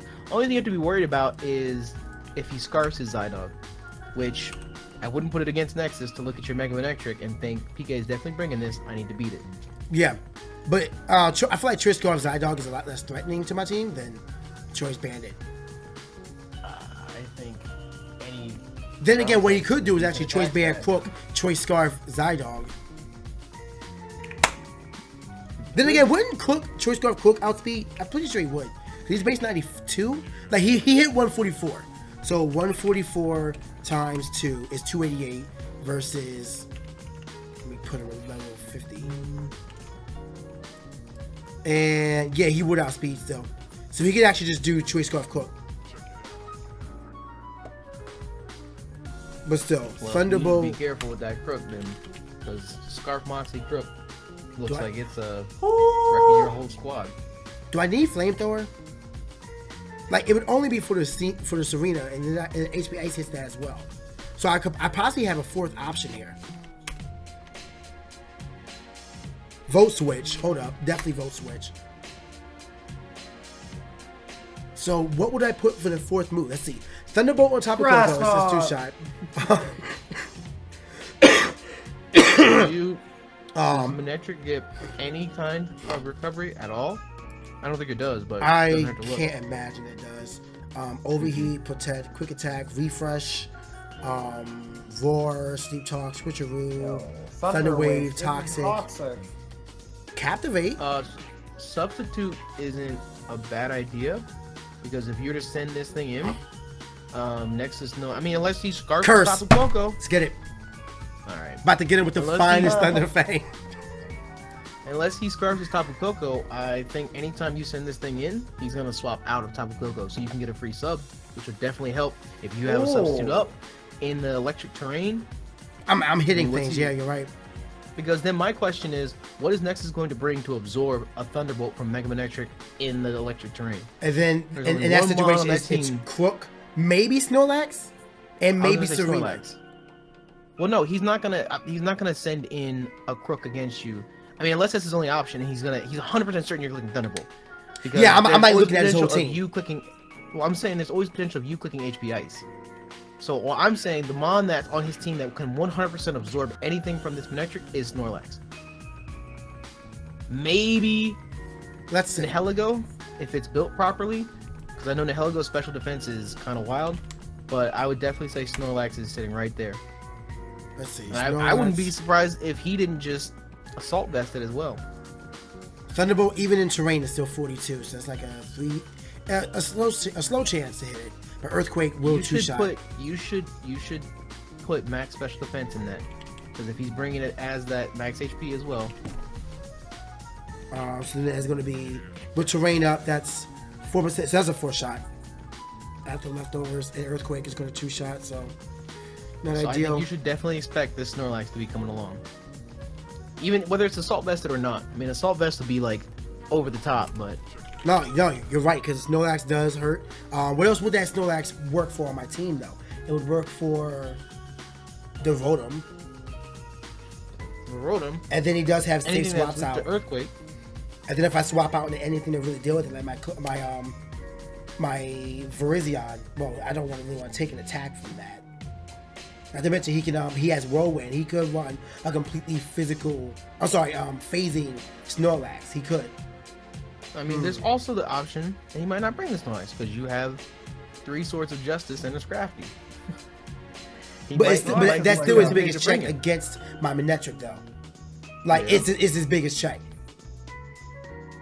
Because, I mean, Steelix not going to appreciate a Flamethrower. Oh, Steelix is why I would want to run Flamethrower. What does HP Ice do to Steelix? Steelix... Is it worthy enough damage? Wait, no, I did the wrong thing. And 252. Brave Nature, what the hell? Careful. HP Ice is doing 23. Flamethrower looks good. I mean, I don't think he's gonna bring Steelix and Snorlax. Yeah, that's what I'm thinking. And if he brings Steelix, he's not gonna bring Crook. Well, actually, no. Well, I was gonna say, I don't think he's gonna bring Crook, Steelix, and Snorlax. It's not happening. All 3 of them are not coming. And I think Crook is a lot more useful because Intimidate is going to help out a lot more overall than just high defense from Steelix.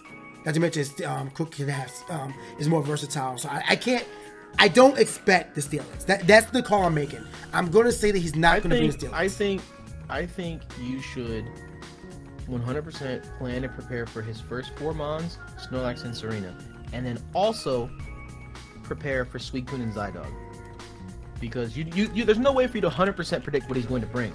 But I think if you can accurately pinpoint at least 3 or 4 for sure, like 98% sure he's going to bring these things, and you can accurately cover those, I think that's your best chance. Yeah. And then the last 2 Mons are just interchangeable, you know? You're not sure we were already talking about how the Victini, that can hurt.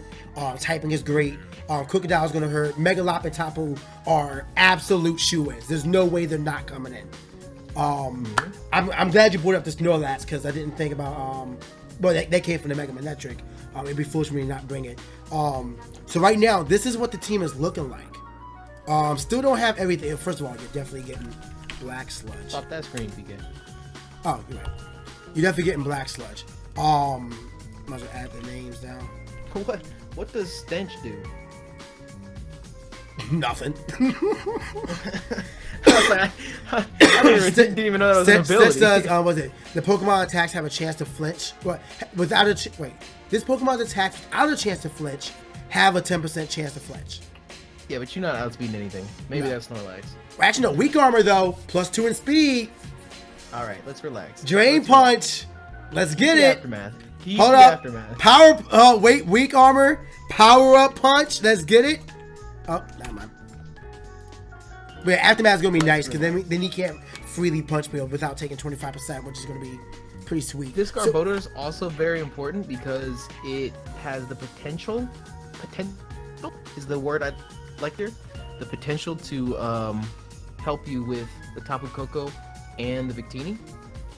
Yeah, and that's why I'm wondering if I should run it. I mean, physical or not special. Victini, not Victini. I didn't mean to say that. That's a psychic type. You went the Megalop, right? The Tapu Koko and the Megalop. Yeah, I was looking at OU. I don't know why I said Victini. Like, who's the bigger threat? Unlucky. I think Tapu Koko is. Megalopony, you have... Megalopony, it hits hard, but you can always build around it, because its most reliable source of recovery is Drain Punch. So I think you have options that can cripple it, like a Will-O-Wisp from Rotom and Intimidate from Landorus. You can always outspeed it because Mega Lopunny can't be Scarfed. So I think you have options, because the hardest thing Mega Lopunny can hit your Garbodor with is Return.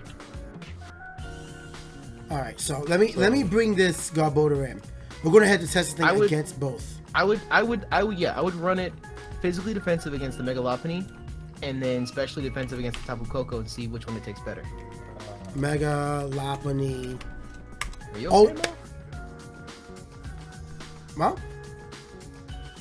Mo's having some PC issues. I miss Mo. All right, so what? This is correct, right? How is your return only doing 18%? And this is careful nature. Your Garbodor is level 100. Oh, all right. I'm about to say I was freaking out. Hold up. All right. We living. Let me fix that real quick. Swap.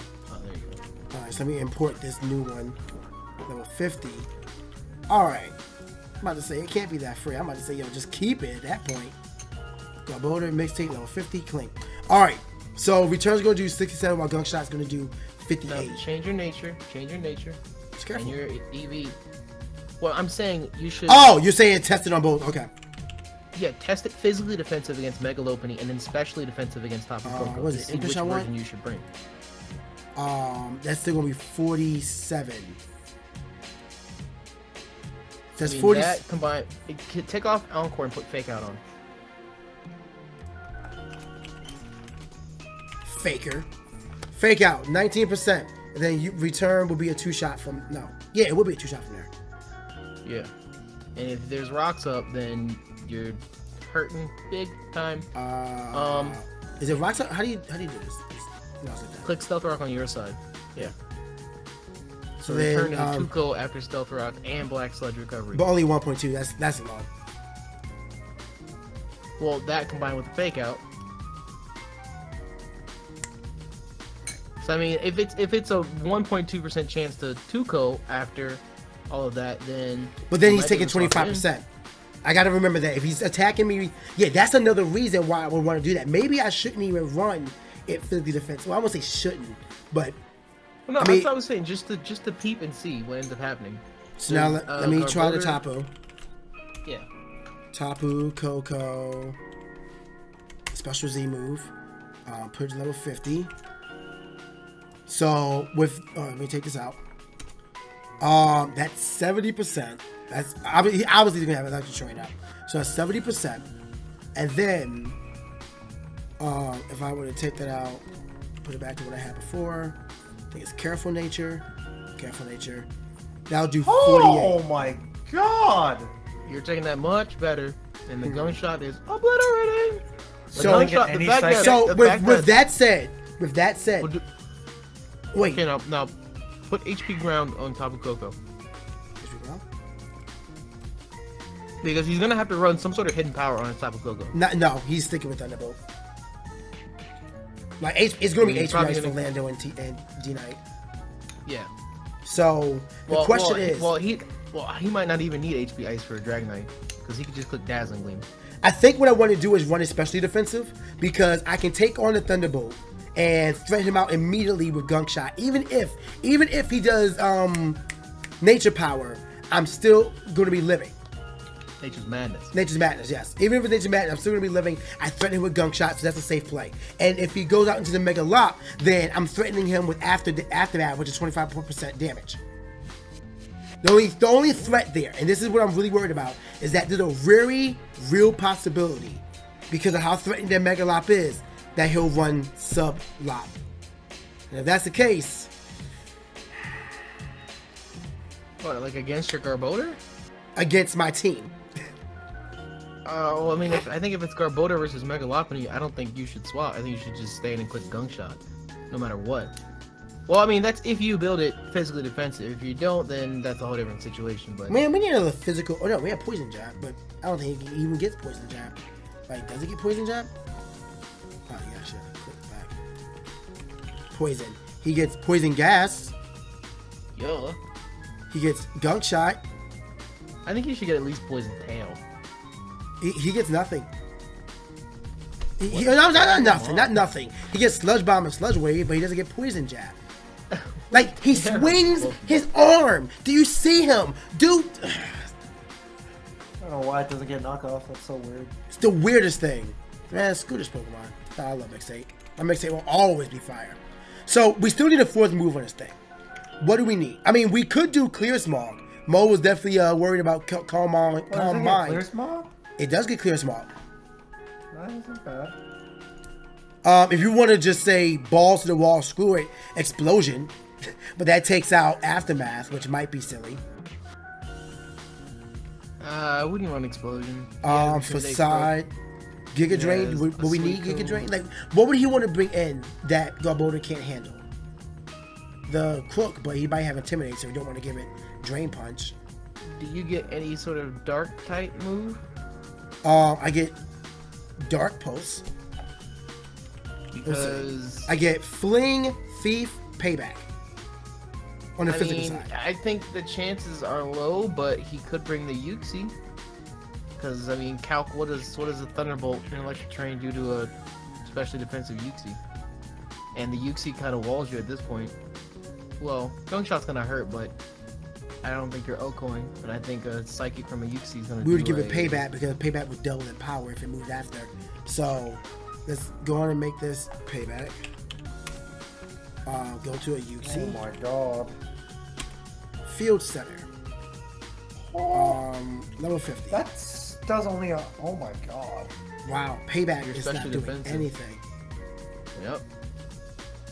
So we're not doing Payback. We're just running Gunk Shot. Well, right now you outspeed Uxie. Do I? How do I do that? Oh, this thing is relaxed Slow nature. as dick. No, it's relaxed nature. I can't. I don't know why. Nexus wouldn't predict that. So plus defense. Let's say minus special attack squared. Yeah. So he would outspeed me. Oh, that's why Payback did.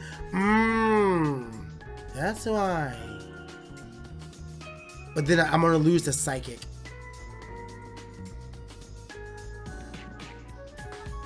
I don't think that's ideal. I think that's a situation where I gotta swap out. Yeah, that Uxie actually does do a number on my team at the moment. I didn't bring a Dark type. But Scrafty's not gonna. Like, I can't bring Scrafty only for one mod. And he's not gonna do anything against anybody else.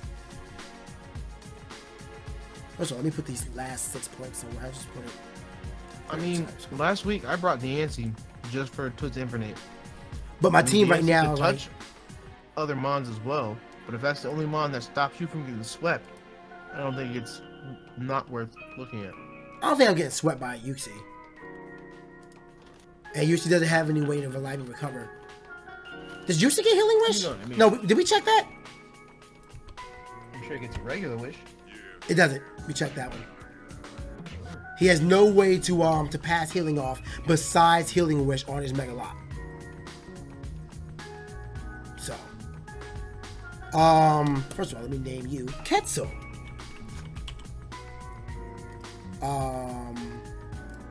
I still didn't find out the name for Rizzy. I gotta find that out. I know I had it before, but I just didn't remember it. I mean, I'm like, first of all, let me get rid of that curse. That's drawing. Stop. Stop. I don't think he's gonna bring the Steelix. So what would I bring against the Snorlax? Do I have anything at all that can actually help me out against the Snorlax? Focus You have a Terrakion. But Terrakion, I mean, you're not wrong. I mean, PK, if I'm being honest with you, I think, like, Maybe I should run all Choice the- Scarf. Go on. I was about to say, with all the different pros and cons to your draft, I think the biggest thing you need to remember is the easiest way to relieve pressure on your team is to use the nukers that you have. Because Terrakion, unless it's like Celesteela or Jay's Cresselia, you know, like everyone has one or two mons that can soak up a hit, but Terrakion, literally you send this thing in, you're punching the shit out of something on Nexus's team. Something is taking damage. Well, that's what I was thinking of doing with Terrakion. But I'm sorry, with Landorus. But Terrakion is faster, and I mean, let's just nix. I don't think Copy. it's a bad idea to look into maybe bringing Terrakion as an attempt to catch Nexus on a swap or something, and that's gonna force him to bring in what? Like what safely swaps in on Terrakion on his team? It's less power but more speed. And I lose access to U-turn. That's what I kind of like the idea of U-turn. Like he gets rocks. I think Terrakion should get U-turn. No, I don't think Serena soaks up a close combat well. Nope. No, it doesn't. I mean, look at the shape of his horns. He should just be able to bop and turn around and get right out. That thing actually does damage to everything, huh? Yeah, it does. It literally. If you go down his draft, you can EQ the first mon. You can close combat the second one. You can EQ the third, close combat, EQ, close combat, or X scissor, close combat, X scissor, and he's not bringing the Accel lore. But that's kind of what Virizion was going to do, though. Like Swords Dance. This doesn't better. If you think Virizion can do it, then by all means. But Terrakion is a giant nuke button. Like Nexus literally cannot build. Like you tell me, PK, what is his best option to take a hit? Like if you lead Terrakion and he leads whoever the fuck, if he leaves them in and you're scarfed, you are punching the shit out of them. I do like the idea. Taking the hit. I will say for my playstyle, I don't normally go nukes. I think with your draft, I think that's something you need to consider. Like it needs to be one of your options every week, because with the number of weaknesses that your draft has and the way that I mean in the sense of, because everyone's draft has weaknesses, but in the sense of the weaknesses of your draft and what you have to accommodate them, I think your best way to go about it is to relieve pressure by forcing your opponent to play with their answer to your weaknesses differently. Because again, like look at Crook. Even at -1, how much is close combat doing to Crook? Oh, that thing's gonna smack it without a doubt. Exactly. So I'm actually just I'm calculating Crook right now to see what his speed is. I think I'm losing Intimidate, but I mean I still have Intimidate with Virgil. Something that does an insane amount of damage to everything. Holy shit! That's what I'm saying. What? Like, I think I can actually it's benefit. A definite viable option. It just comes down to how you play it. And PK, who has defog on your team? This homie. Okay. Do not bring your Dragonite without defog. That homie. That homie has it. That homie has it. I do. Let's see. Close combat. Earthquake. Earthquake's going to smack the Tapu Koko. Close combat for the Mega Lop. Earthquake for the. I think you definitely need X scissor. For what? Oh, you're right. Off chance there's a Serena, dude. This thing is nuts. I think the only thing that can quick attack really be an answer, I would say, would probably either be the Suicune, like a really defensive Suicune might be able to stall you out, or be an answer to at least swap in and force you out. But if it's super defensive, then you can do more damage with Thunderbolt. Are you gonna stay in and risk a Scald? I don't think you're gonna stay in and risk a Scald on your Terrakion. I'm thinking I want to say screw it all and just go max speed, max attack, choice bandit Terrakion. Well, max speed, does that guarantee... No, it doesn't. I can't get past the track. Well, I'm not going to stay in on Tapu Koko anyway. Like, what is Tapu Koko speed?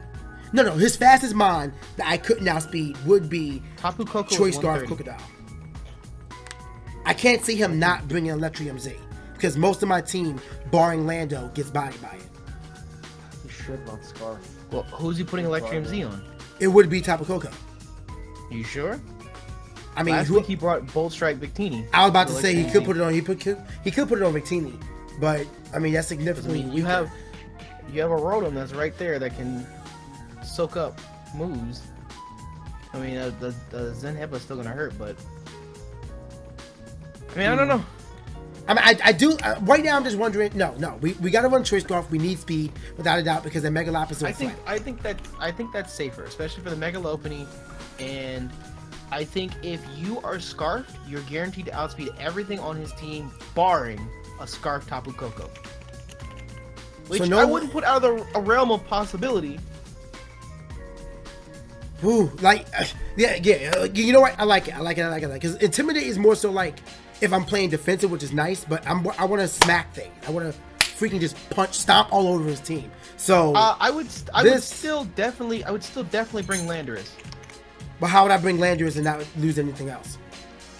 I mean, half your team right now loses to ground types, and he has 2 incredibly threatening ground types. So I mean, unless you have some surefire way to get rid of Crook and Zygarde, which both have a high chance of coming to this battle, I would definitely not sacrifice anyone that's off the ground. I mean, because if you add Terrakion, do you need Virizion? Yes, because that's Suicune is right there. Okay, but okay, so then answer this for me. What are the 4 Mons you think he's 100% bringing? Tapu Koko, Megalopony, Victini, and Crocodile.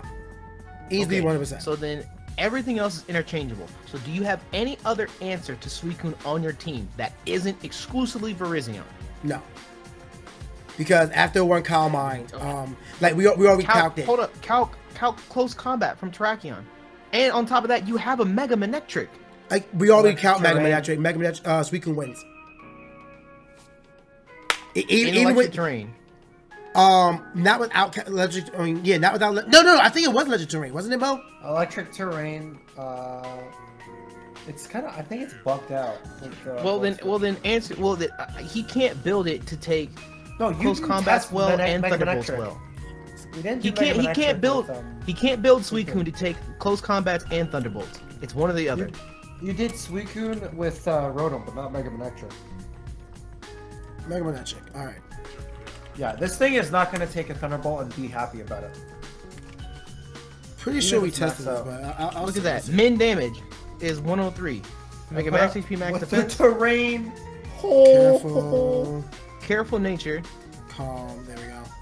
Huh? How did I miscount that? Take the train off. Take the train off. Take the train off. Even then, Nexus is never leaving that into Calm Mind. Because now calc it with +1 special defense. That's still that's still kill. That's 55. So it has a. No. PK, it's a guaranteed 2 KO. But then you have no chance. There's no way he can click recover or Calm Mind or anything and live 2 Thunderbolts in a row from your Manectric. And if the train's up, it's definitely not happening. On purpose, like, yeah. He will never leave this Suicune in against it. Now, what I would do is calc Terrakion against Suicune. How much does a Scarf Close Combat do to a bold Max HP, Max Defense? We tested Wash with Volt Switch, not... What should I put the other EVs in? HP? I would... Sure, why not? We have 2 left. Special defense. Oh, wait, are you sped crap this Terrakion? Change your team. What is this sped crap for? For Choice Scarf Crocodile. What about Choice Scarf Victini? Victini is base 100 and faster than Crook. Oh yeah, actually, you know what? I didn't do that. What about Zygarde Dog naturally outspeeds? Yes, it's 110. So a choice, choice that already outspeeds. Actually, let me not say that just yet. What are we going to count next? Close combat on the Suicune. Yes, I'm going to change defensive Suicune. I think Suicune would take this better than, well, obviously. Victini's speed is at level 50. It is 167. So I just need to get to 168. So. Oh, can't do it without being jolly. That sucks. Then I would. That's annoying. I would definitely try it. I mean, it's better safe than sorry. That's annoying. Put the rest in HP. That works. It's still not bad. Wait, hold up. So that's for a Scarf Victini. Okay, yeah. Yes, for Scarf Victini. So that's how that's gonna be. So we're gonna report. So you outspeed everything on his team, barring a Scarf Tapu Koko and a Scarf Zygarde Dog. Right. Victini is. Let me see Zygarde Dog just to be sure. I'm pretty sure his speed is 110, but speed is 115. Yeah, I'm not beating that. I am not beating that. Otherwise, I would outspeed everything else. I would still count close combat on Suicune just to see, so you know. Oh yeah. That's why. I don't think you're two-shotting it, but it would be good to know. Because if you quit close combat and he swaps into that, guaranteed 3-hit KO after. That's gonna bomb a snow. Huh? Oh, wait. How did that swap, boy? How did that swap? No, that was Suicune. Yeah, I would make it bold, max HP, max defense. Oh, because I think it's more likely if he brings it. I think it's more likely for that than Manectric. It's not regardless. Then that's 39. I mean, that's still significant damage, but I mean, he had swap one anyway. Is he free to just? He could just scald my entire team. Just continue scalding. Yeah, but I think your best bet in that situation is to go straight into Mega Manectric. Because if you were to say like, oh, he's gonna scald me, so I'm gonna go into Rotom Wash. Oh, you lose against Rotom. I mean, you lose against Suicune with Rotom Wash. I think you need to pressure him out immediately because what he could very well much do, PK, is he could bring this in to soak up a close combat, and on your turn to swap, he clicks Calm Mind. Yeah, if he did that, same time, you get. If he did that with this set, it'd be 44. That'd be a 3-hit KO. But at that point, it's not that bad when he gets a +1 because you're gonna get a. I just know this is modest. I actually need to be jolly. Why is this modest? What are you doing? You're jolly Mega Manectric? I'm jolly timid. You have to take into account that you're doing. Do you need to be? Yes. That's the only way I'm outspeeding the Tapu Koko and tying with the Mega Lop. The only way. Can you creep the Tapu Koko? Oh yeah, you are creeping. Yeah, by tying with the Mega Lop. Yeah, he has to tie with the Mega Lop. Yeah. Wait, are they the same speed? Yes, both base 135. Yep. I mean, it's bringing tracking like this is very risky. I think if you play it correctly, it can definitely help. But I think it definitely puts a lot of pressure on Nexus's team, especially once he finds out that it's Scarfed. But what you need to make sure is that when you play against Scarf users, it's very easy to play against them because once they lock themselves in, you know what to swap to. I'm wondering if Dragonite needs to be here now. Because right now, I'm worried. Okay. Virizion may... Okay. Virizion is kind of questionable right now. Like, I liked it earlier, but it's kind of questionable right now. The only ones that are actually guaranteed are Mega Manectric, because mandatory, Voter Wash, and Mixtape, right? The Go Voter. So, from there, we need other defensive mods, something that I can actually make swaps and plays into. Because right now, I don't need 3 mods to just hit. Dragon isn't really doing that. As a matter of fact, he's built defensively to take some hits. I think the way you count this is that even after, like, it would survive against against Mega Lock. Swap your screen again. Oh. I think this Dragonite is very interesting because as this is the defensive Dragonite, I think you lose to his defensive mons. If he brings Curse Snorlax, you have Roar. Well, yeah. I mean, I guess for his setup mons at least, but like, I don't know, maybe not. This one's difficult. This one is definitely the wild card. Because like if I roar him out into something that's not ideal, I'm still stuck on Virizion. I don't think you need to bring Virizion. I think Dragonite and Virizion are the most expendable members of your team right now, and I just don't see Virizion being anything but death fodder. It's catching a Dazzling Gleam from Tapu Koko. It's getting fisted by Megalopony. Anything that Victini does to it is hurting it. You might be able to force the Crook out, but if he has +1 or 2 on Moxie, he's honestly not going to be afraid of you. He'll bring Fire Punch for it. Crook gets Fire Punch, right? Does it? Even then, how much does Earthquake at +1 or 2 do to Virizion? Make a new team. Crook, move. I'm like Crook. Move! No, get down. Bye, Kenny. We team builder right now. Virizion is really only there for the. He gets Fire Fang. Fire Fang, that's what he'll run. How much is Earthquake? I mean, either way, I think +1 or 2 Earthquake's still gonna hurt Virizion. Because it's not like Virizion's any sort of bulk, especially defensive. Virizion again. Special bulk.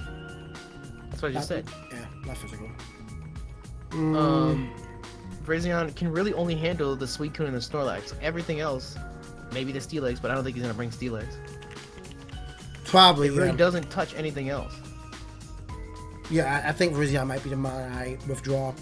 Sorry, Virizion. Maybe next time. And like I said, you have answers for the Snorlax and the Suicune in your other mons. I need like other answers for the Lop because I'm gonna need that. I need other answers to the Lop and Tapu Koko. Even anything to just swap in. So what's the best play, best mod to bring in against those? Against the Mega Delphox. Lopunny? No. I think I think Landers. Yeah, I was just thinking that's your best defensive Landers, and then he could be my rocker. I think that's your best bet is to bring Lander. I mean, it's really risky because HP Ice is smacking your team. Well, smacking your two defensive mons. But if he goes HP I don't Ice, know. then I can go out in the Voldemort. well, no. On Lopunny, he's gonna have Ice Punch. Yeah, you're right. Yeah, it's gonna smack me. He'll run Fake Out, Ice Punch, Return, and does he get U-Turn? I don't know, but they don't traditionally run it. Or no. The last move would be Drain Punch. The last move would be Drain Punch. Drain Punch can hit basically everything but the Landers. Oh, his team is such a... Landers, Dragonite, and Garbodor on your team, and the Delphox, but you're not bringing Delphox.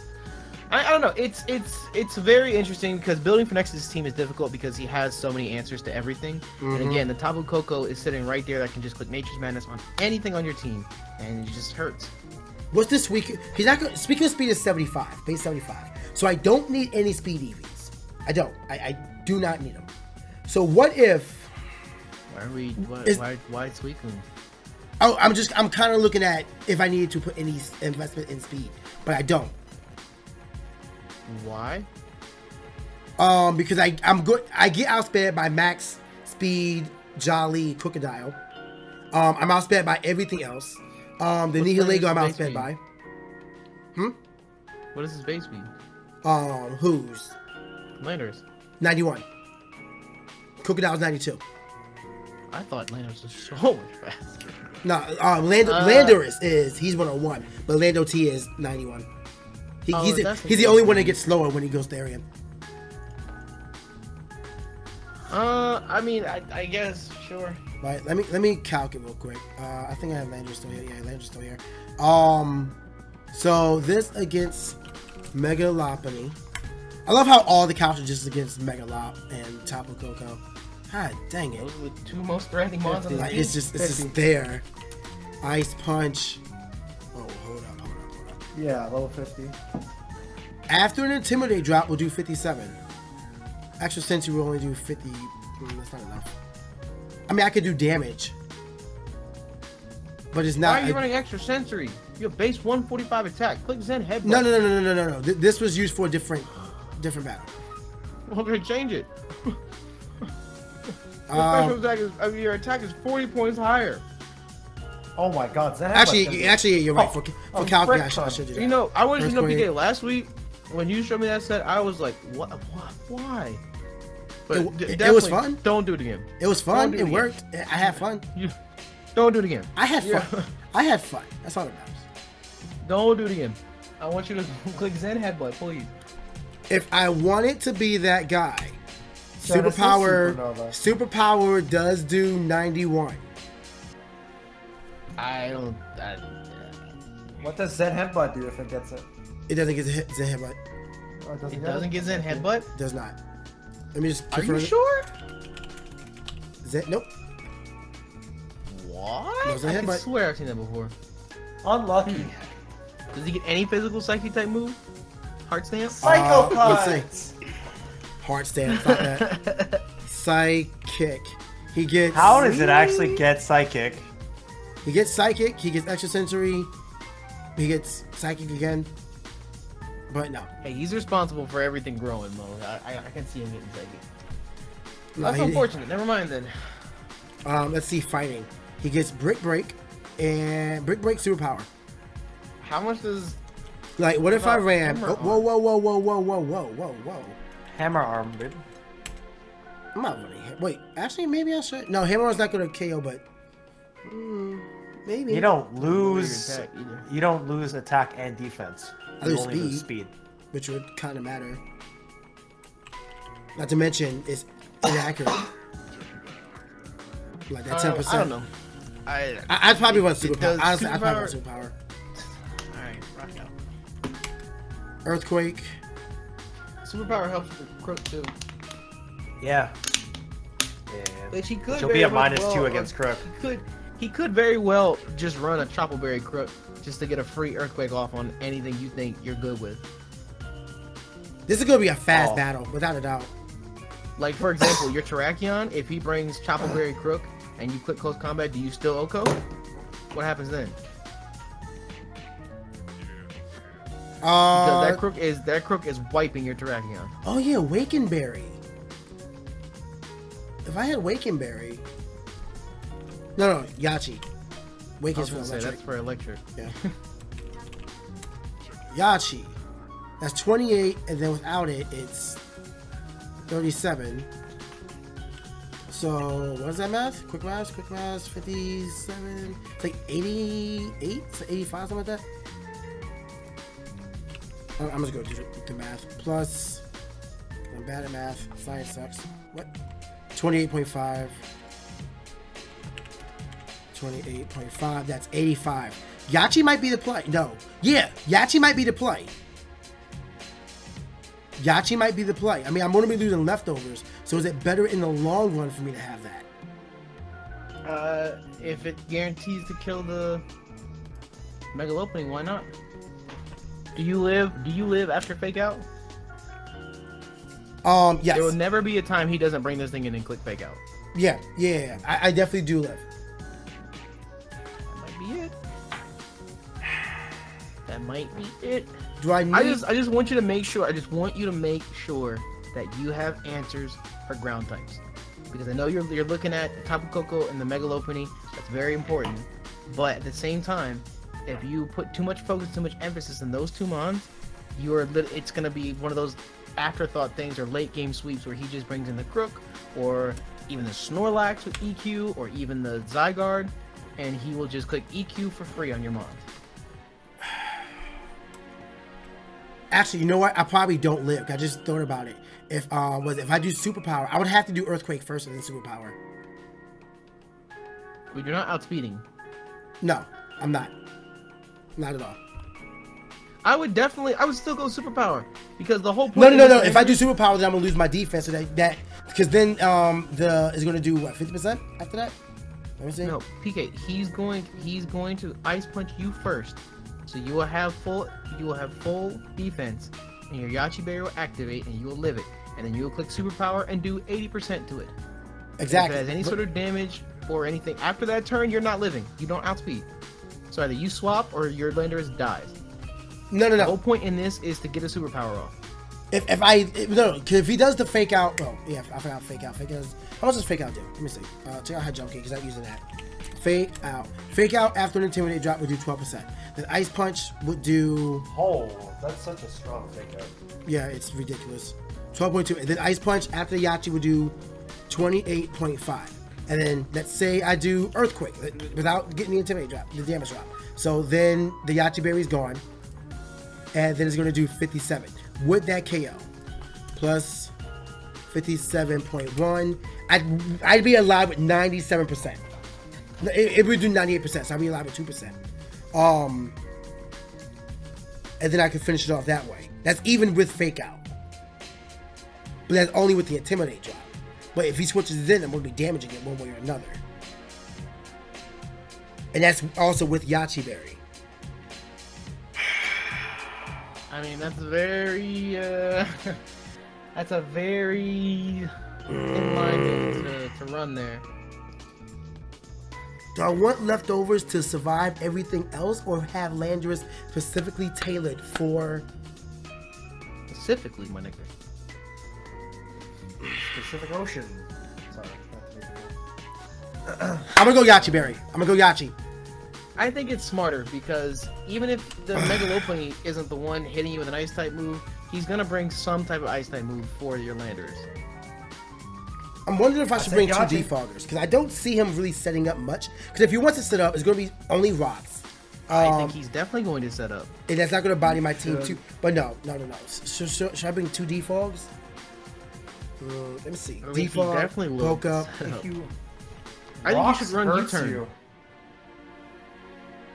I Rock think you should run powers. U-turn on this. That's what I'm thinking. The U-turn or default. Just don't lose your I think he's default early. definitely gonna set up against you because that's easy chip damage, and that coupled with Nature's Madness and his 2 nukers in the front of his draft. Any extra damage is gonna only allow them to swap in and body.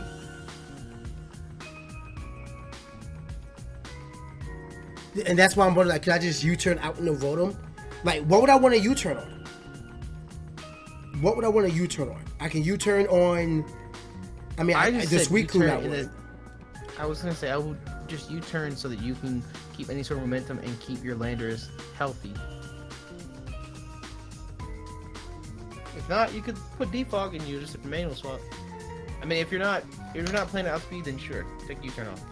I'm not going to outspeed the Victini, the Crook, well, Choice Scarf Crook, well, Crook in general, the Megalop and the Tapu. And those are the models I'm going to bring it in. I'm going to be bringing them in on. So I don't need that because I would only use that for momentum if I feel like I'm going to be able to get a swap. And against the Tapu or the Megalop, I don't feel him really hard swapping, at least early on. I'm sorry, late on. Like, he'd probably just punch it. U-turn will allow you to touch the UC. You can't any other way. You're right. Oh yeah, I had knockoff on this thing before. Knockoff might be a play. Knockoff. Knockoff might be a play. Oh, so many options. Okay, if I have knockoff, what would he bring in on Landers? I can't see him manually bringing in either Lop or Tapu because frail defenses. So it might be the Suicune. Knocking off a Suicune or even a Crook or Victini, who, depending on what you're predicting, would be helpful. Knockoff is so good, honestly. If you knock off a lefty, I think knockoff might be the play. I think knockoff is it. Whoops. knocking off lefties on like a fat mod or like a stall mod is important. That 6% can mean a win or loss. I still have EVs to spread out on this D-Knight. So far, he two-shots everything that's necessary. HP? Probably. 195. That's actually a significant amount of HP. Maybe? See, count the damage against other mons. See if like it's beneficial to not run like a certain amount of HP, and then check how much. Like, see if it's beneficial to put attack UVs in. At least so enough you're to bringing put it to Dragonite 50%. Okay. Getting 50% is nice if you can guarantee 50%. Actually, I don't guarantee kill two-shot. Let me see what I can do. 228 into HP to two-shot. Okay. Guarantee you 2 KO. That's really good. Let me knock this down a little bit more. 98% chance. You know what? I'm actually fine with that. That's a high roll. See, now I'm starting to get into 84%. No, I'm gonna keep it 90%. And then I would make sure you calc the right HP. See how much Ice Punch does with 0 HP, and then increase it slowly. Okay, so this is threshold 140. With 140 is a 98% chance. With 136, it is a 92% chance. So I can actually keep it there. It's still 90%. Do I want to go for 92 or 98? I always like a better chance, personally. Oh yeah, right. Hex God. You're right. So let's go back to here. Make that 140. Which means that we have 98% left. So I could throw that into... 98 points left. I could throw most of those into HP. Take out... Let's put that to 88. Oh, that's it. That's even. So it would be... To go back to D-Knight, it would be 88 in HP, 144 to two-shot the Lopunny, 252 to make sure I can live an Ice Punch, which, I'm pretty sure I live an Ice Punch, yeah. That's 45% from an Ice Punch, so that's solid. What is it, in the speed? What did I speed creep with this? I forget.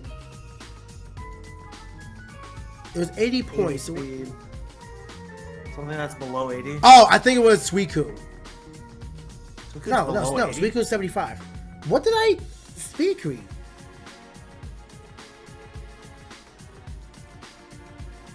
I forget. The Serena. The Snorlax. Definitely not the Ultra Snorlax. Beast. I think it might have been a Uxie. Uxie. Probably Uxie. Let me see. Let me go to Team Builder. Blah blah blah blah blah. Uxie. What's your speed at level 50? 115. No, I'm still getting out spamming that thing.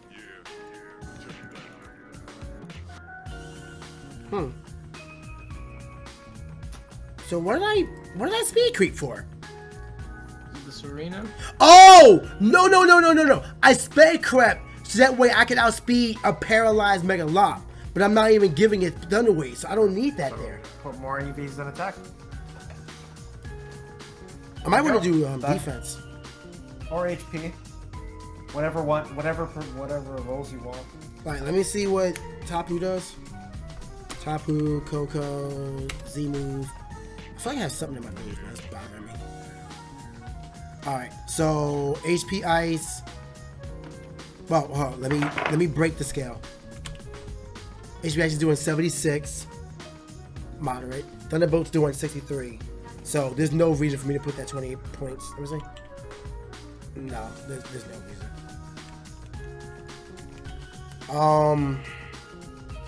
I guess just put it into attack, honestly. Yeah, I can do it so I can increase my eyes. I have 28 points. Alright, what is it? 164. Oh. 164. That would actually, I could put 1 into special defense. So that's probably the spread. 88 in HP, 164, so I can just do damage. Earthquake has an 18% chance of one shot, which is better than nothing. Unless, do I need HP? At this point, no, I do need HP for the Mega Lob. Yeah, I would run HP. Let me just test this one more time. Give me an Ice Punch. Wait, you have remainder EP. What is it? EVs. You have more chance to OHKO, right? You went from 92 to 98. Can you go to 100? With what? OHKO? With the remaining EVs, can you guarantee an OHKO? With what? We were putting on stats on attack. It was 92%, 96. Oh no, that was to that was to guarantee like 2-shot, the Mega Lob, which we can do now because I already put HP into it. Now can you make it 100% guaranteed to 2-shot? It is. See? Oh, you can't see it. My fault. There you go. It's 100% guaranteed now. Okay. Yeah. Okay, that's not bad. So we are good there. I think this just might be the play. It can stand up against the Tapu Koko and the Mega Lob. So this is probably like my hard swap in. Yeah, you know what? I think that'll be it. Dragonite will be my hard swap in. I like that. And it can dish enough damage to anything. Honestly. Yep. Might as well put that into attack. Why not? Do you have any remaining? We do. Might as well put that into that. So, oh wait, no. Let me take off a little bit for him so we can have an odd number and put the rest into. Yeah, let's do that. Tracheon doesn't have any EVs left. EVs left. Everyone's EVs are spent. Fourth move too. For who? Oh yeah, mixtape is not gonna be rocking out with payback. Clear Smog! In case, etc. I like that. I just like Haze. But if there's a better option, feel free. Does Clear What Smog about Fling Iron Ball? pain split? Gets Pain Split? It gets pain split. Is it ran? It's ran specially defensive. You could Pain Split the top of Coco if you wanted to. I really could. That's the crazy part. I might do pain split. Oh look, it gets Stomping Tantrum. That's kind of cool. It It's power doubles Thunderbolt. the Yeah, that's user's right. last See move me, fail. Tapu Koko. It's getting cute. You know what? I think pain split might be the play. It'll be because I plan on it taking hits anyway, so I can just do a good chunk of damage and heal myself up as well. I like that. Yeah. Not to mention it's slow enough to where it's gonna move for second. Black Sledge health back as well. Fourth move. Yeah, we need a fourth move on Manectric as well. Flamethrower. I don't know. I'm thinking sub. I tried for it last time. It didn't quite work out. Oh, sub would not be bad. Yeah, sub. We mentioned sub before. Sub wouldn't be bad. I think the only time you're gonna get a chance to hit sub might be against Tapu Koko, might be against Suicune. Suicune, and I think that's about it. I don't think anyone else is really afraid of sub. Thunderwave. Maybe like a low HP Crook. Thunderwave would be a bad idea. Thunderwave's not a bad idea either. Thunderwave will paralyze the Victini, the Megalop. But no, the question is, who would he want to send in, swing in on? Can Megalop one-shot Mega Manectric without the Intimidate? Manectric, Virgil, Megalop. Give it +1 in attack. Oh, no. Yeah, might as well attack, so. +1 attack. Holy crap, high jump kick is destroying me. I don't think he'll run high jump kick. I think he'll probably run Drain Punch. If it's Drain Punch, then that's a lot safer. Drain Punch. Ice Punch. I think he'll run Drain Punch. I mean, high jump. He could very well run high jump kick if he just wants to YOLO and make sure he kills your team real quick. But I like the idea of Thunderwave though. Like, it could be that's a quick phase move. I might be able to catch something off guard. But it had to be a hard swap situation.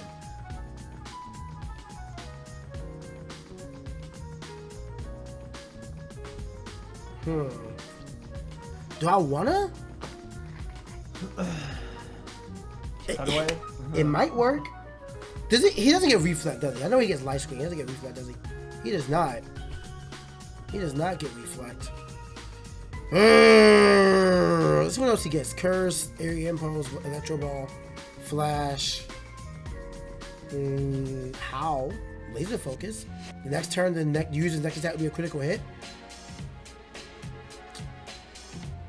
That has potential. Hell no! Don't run Laser Focus. But that's guaranteed a bunch more damage. Okay, so you click Laser Focus, predicting his Crook swap. His Crook is scarfed, and then what happens?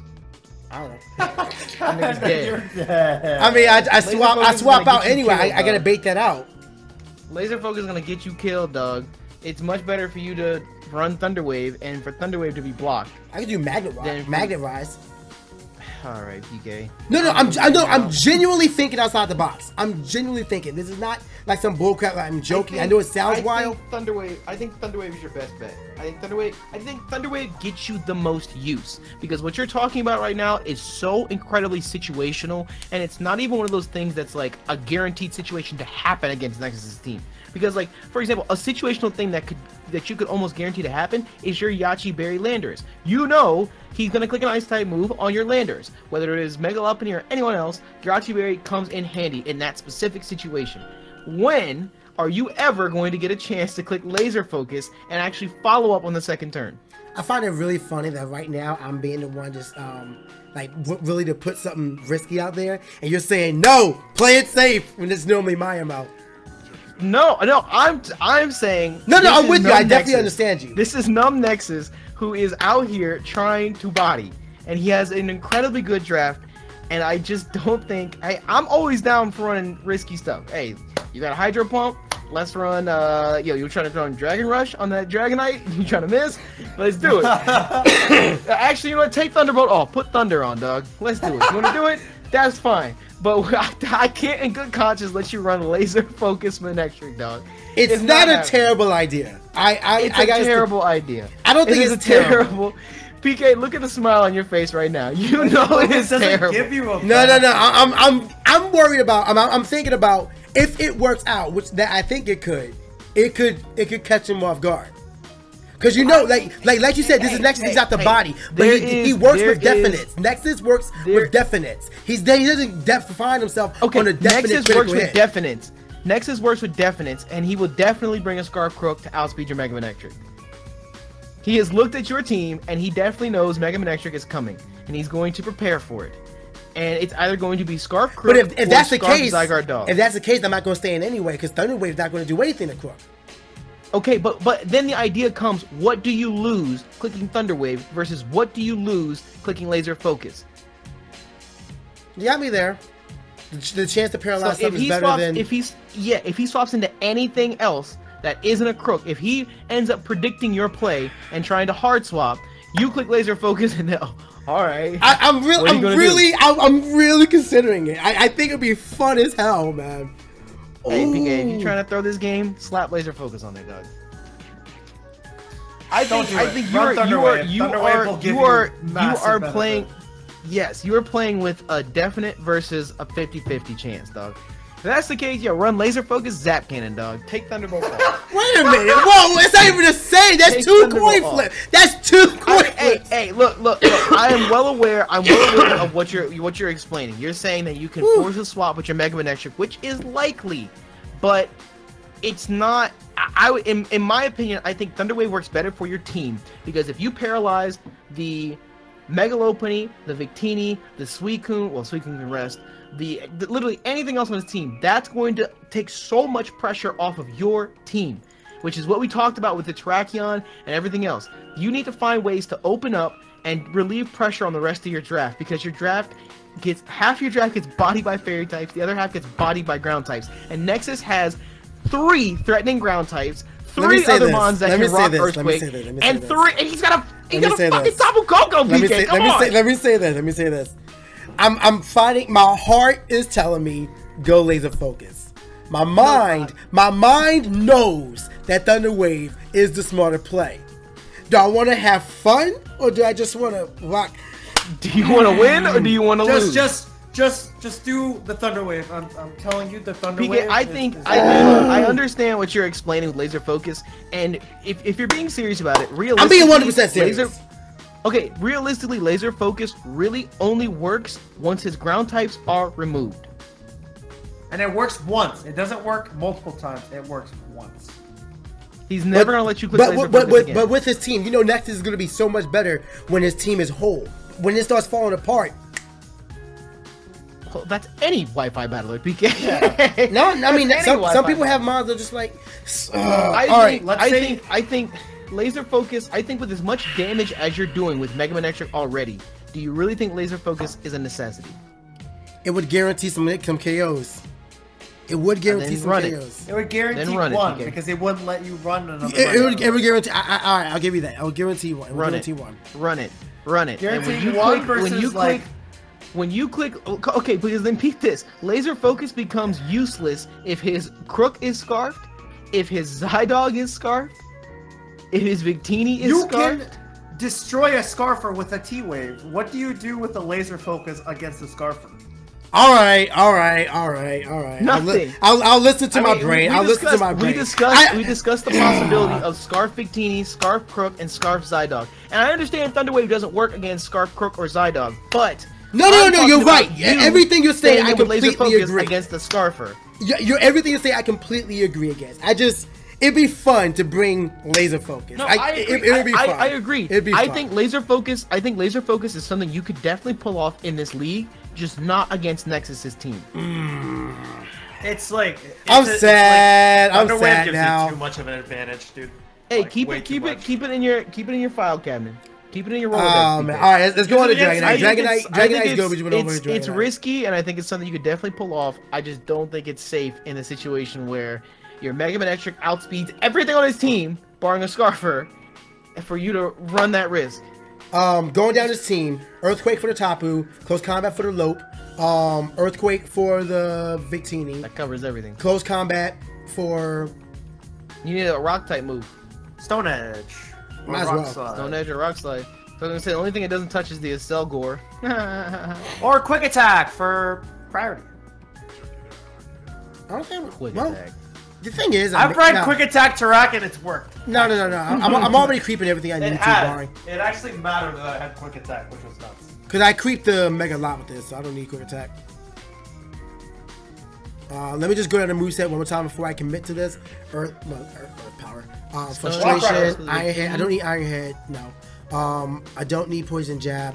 I don't need quick attack, don't need return, don't need rock slide, don't need sacred sword, don't need superpower. Is that headbutt? No. Aerial Stone Edge Ace, is no. still stab. Stone Edge is still stab, and it touches the Victini, which is most likely to come through. It'll do big damage to the Tapu Koko. It'll do decent damage to the Suicune if you get a crit. Of course, Yo, it's not gonna do anything I don't. wild, but Rock Tomb would actually be kind of nice. Would Rock Tomb actually be viable against anybody? No. Because if I bring in Terrakion, I'm gonna punch it. I was gonna say Terrakion's not here to do any specific thing like that. No, he's just here to stomp all over things. You know what? That's just him stomping tantrum. There's nothing rock out with that. All right.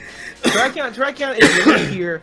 Like, if you ever get the momentum swap, or if you need to send someone as a revenge killer, you send in Terrakion, and you click whatever move is gonna do the most to whatever he's swapping into.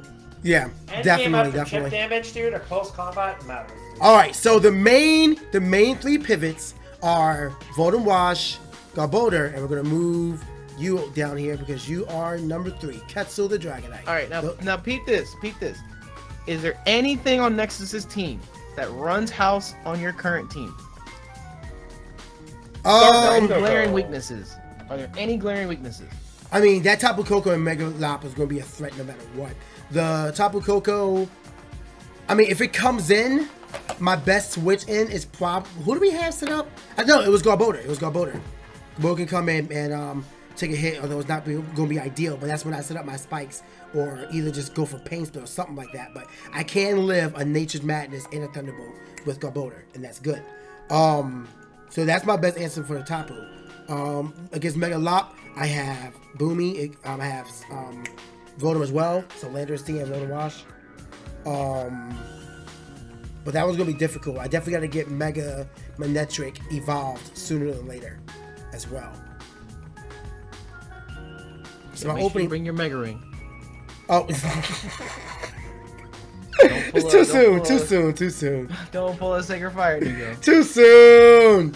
All right. But yeah, so we got that. The Victini, I mean, Lando T kind of just comes in on that one as well as Voldem, depending on what he's bringing. But those two are my biggest checks. For the Crook, again, Lando T and Voldem, solid guys, and maybe the D-Knight. Maybe depends on if he decides to carry Stone Edge or not, but possibly D-Knight. For the Suicune, just zap him with Manectric. Go on. I think Dragonite is the only expendable member on your team. Expendable, yeah, definitely. Because he's not really here for any specific reason. He's just here, like, just in case. Yeah, he can heal up. He could be annoying, void things out. Especially if I get fortunate enough to where I can actually keep my rocks up and whatnot. I will sit there and just keep voiding, like, or whatever D-Knight sounds like. I don't know. It's like, how does D-Knight sound? I'm gonna go with my thing. That's what we get with. Anyway, the Suicune gets blocked by Voldem Wash, as well as zapped by Mega Manectric. The Nihilego, he's not bringing that, but I'm just gonna kill it with Terrakion. But swap it. Yeah, I'm gonna worry about swap-ins. So with swap-in, I can actually swap in Garbodor on Nihilego and just set up on it. But then he's gonna set up Toxic Spikes as well. But that's workable. You only have 2 mons that are gonna get hit by Toxic Spikes and Spikes. And only one of my mons are actually weak to rocks, and that's D-Knight, so that's not bad. Snorlax, I can hard swap into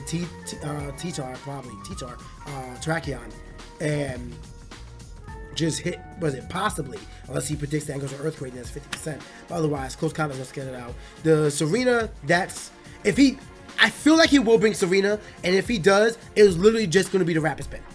It'll just be the Rapid Spin, and I can only see him bringing that in on... Who would he want to bring that in on? Possibly D-Knight, because D-Knight, I know, doesn't do that much damage. So possibly D-Knight. And Terrakion, if he builds it physically defensive so he can get a Rapid Spin off. Not to mention Troll Kick will hurt. So, but Serena's more manageable than I believe. Zydog, that's one of those things where if it comes in, I mean, I have... No, I don't. I think my best check-in will probably be Lando T and maybe D-Knight. Maybe Voldem if he brings Choice Bandit, which is possible because I think that speeds most of my team. So that's one of those things where if he brings it in, I'm probably just gonna have to hold it out. The Steelix, Lando team easily just coming in. And you vote him, laughing at that. The Yuxi, I feel like he may bring that if he wants to get rocks up, and as well as have something to be immune to ground, which would make sense for him. So I feel like Yuxi may be coming over the Snorlax. It has a high chance of coming, and that's going to go against. Actually, I can bring in almost anything on Yuxi and just mess around as I feel necessary. Zap it, or maybe I can go to Quetzal and roar it out. Like, that's an opportunity for me to do something with it. Like, I could actually go out in the Lando team and just knock off and then Saltbox.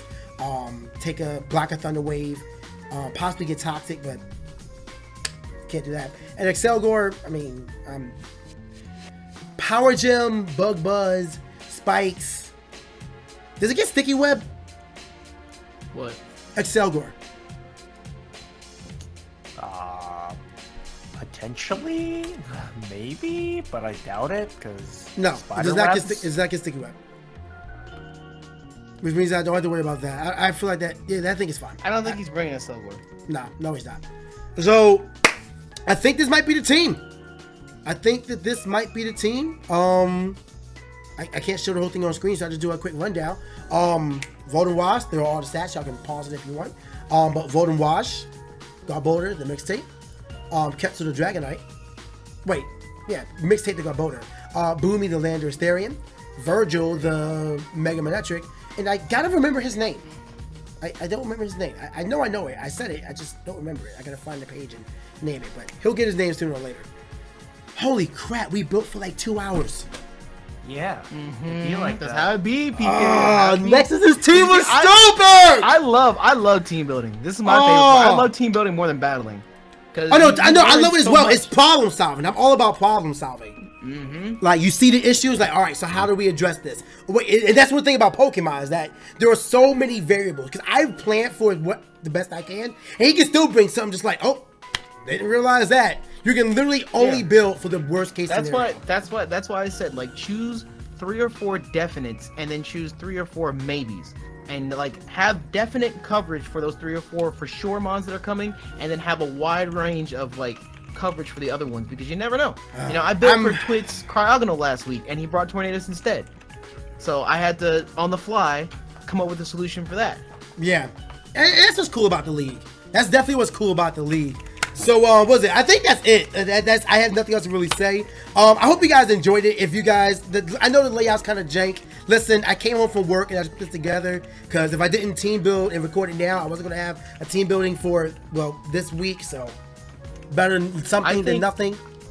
I think the only other thing you should do right now, PK, is you should definitely playtest this team in a few mock battles. 100%. You could end up changing a couple things between now and the battle on Saturday. I did that in my last battle with Jay. What is it? Because I did not realize how threatening Blacephalon was. And then I got body by it. And I'm like, that needs to be respected.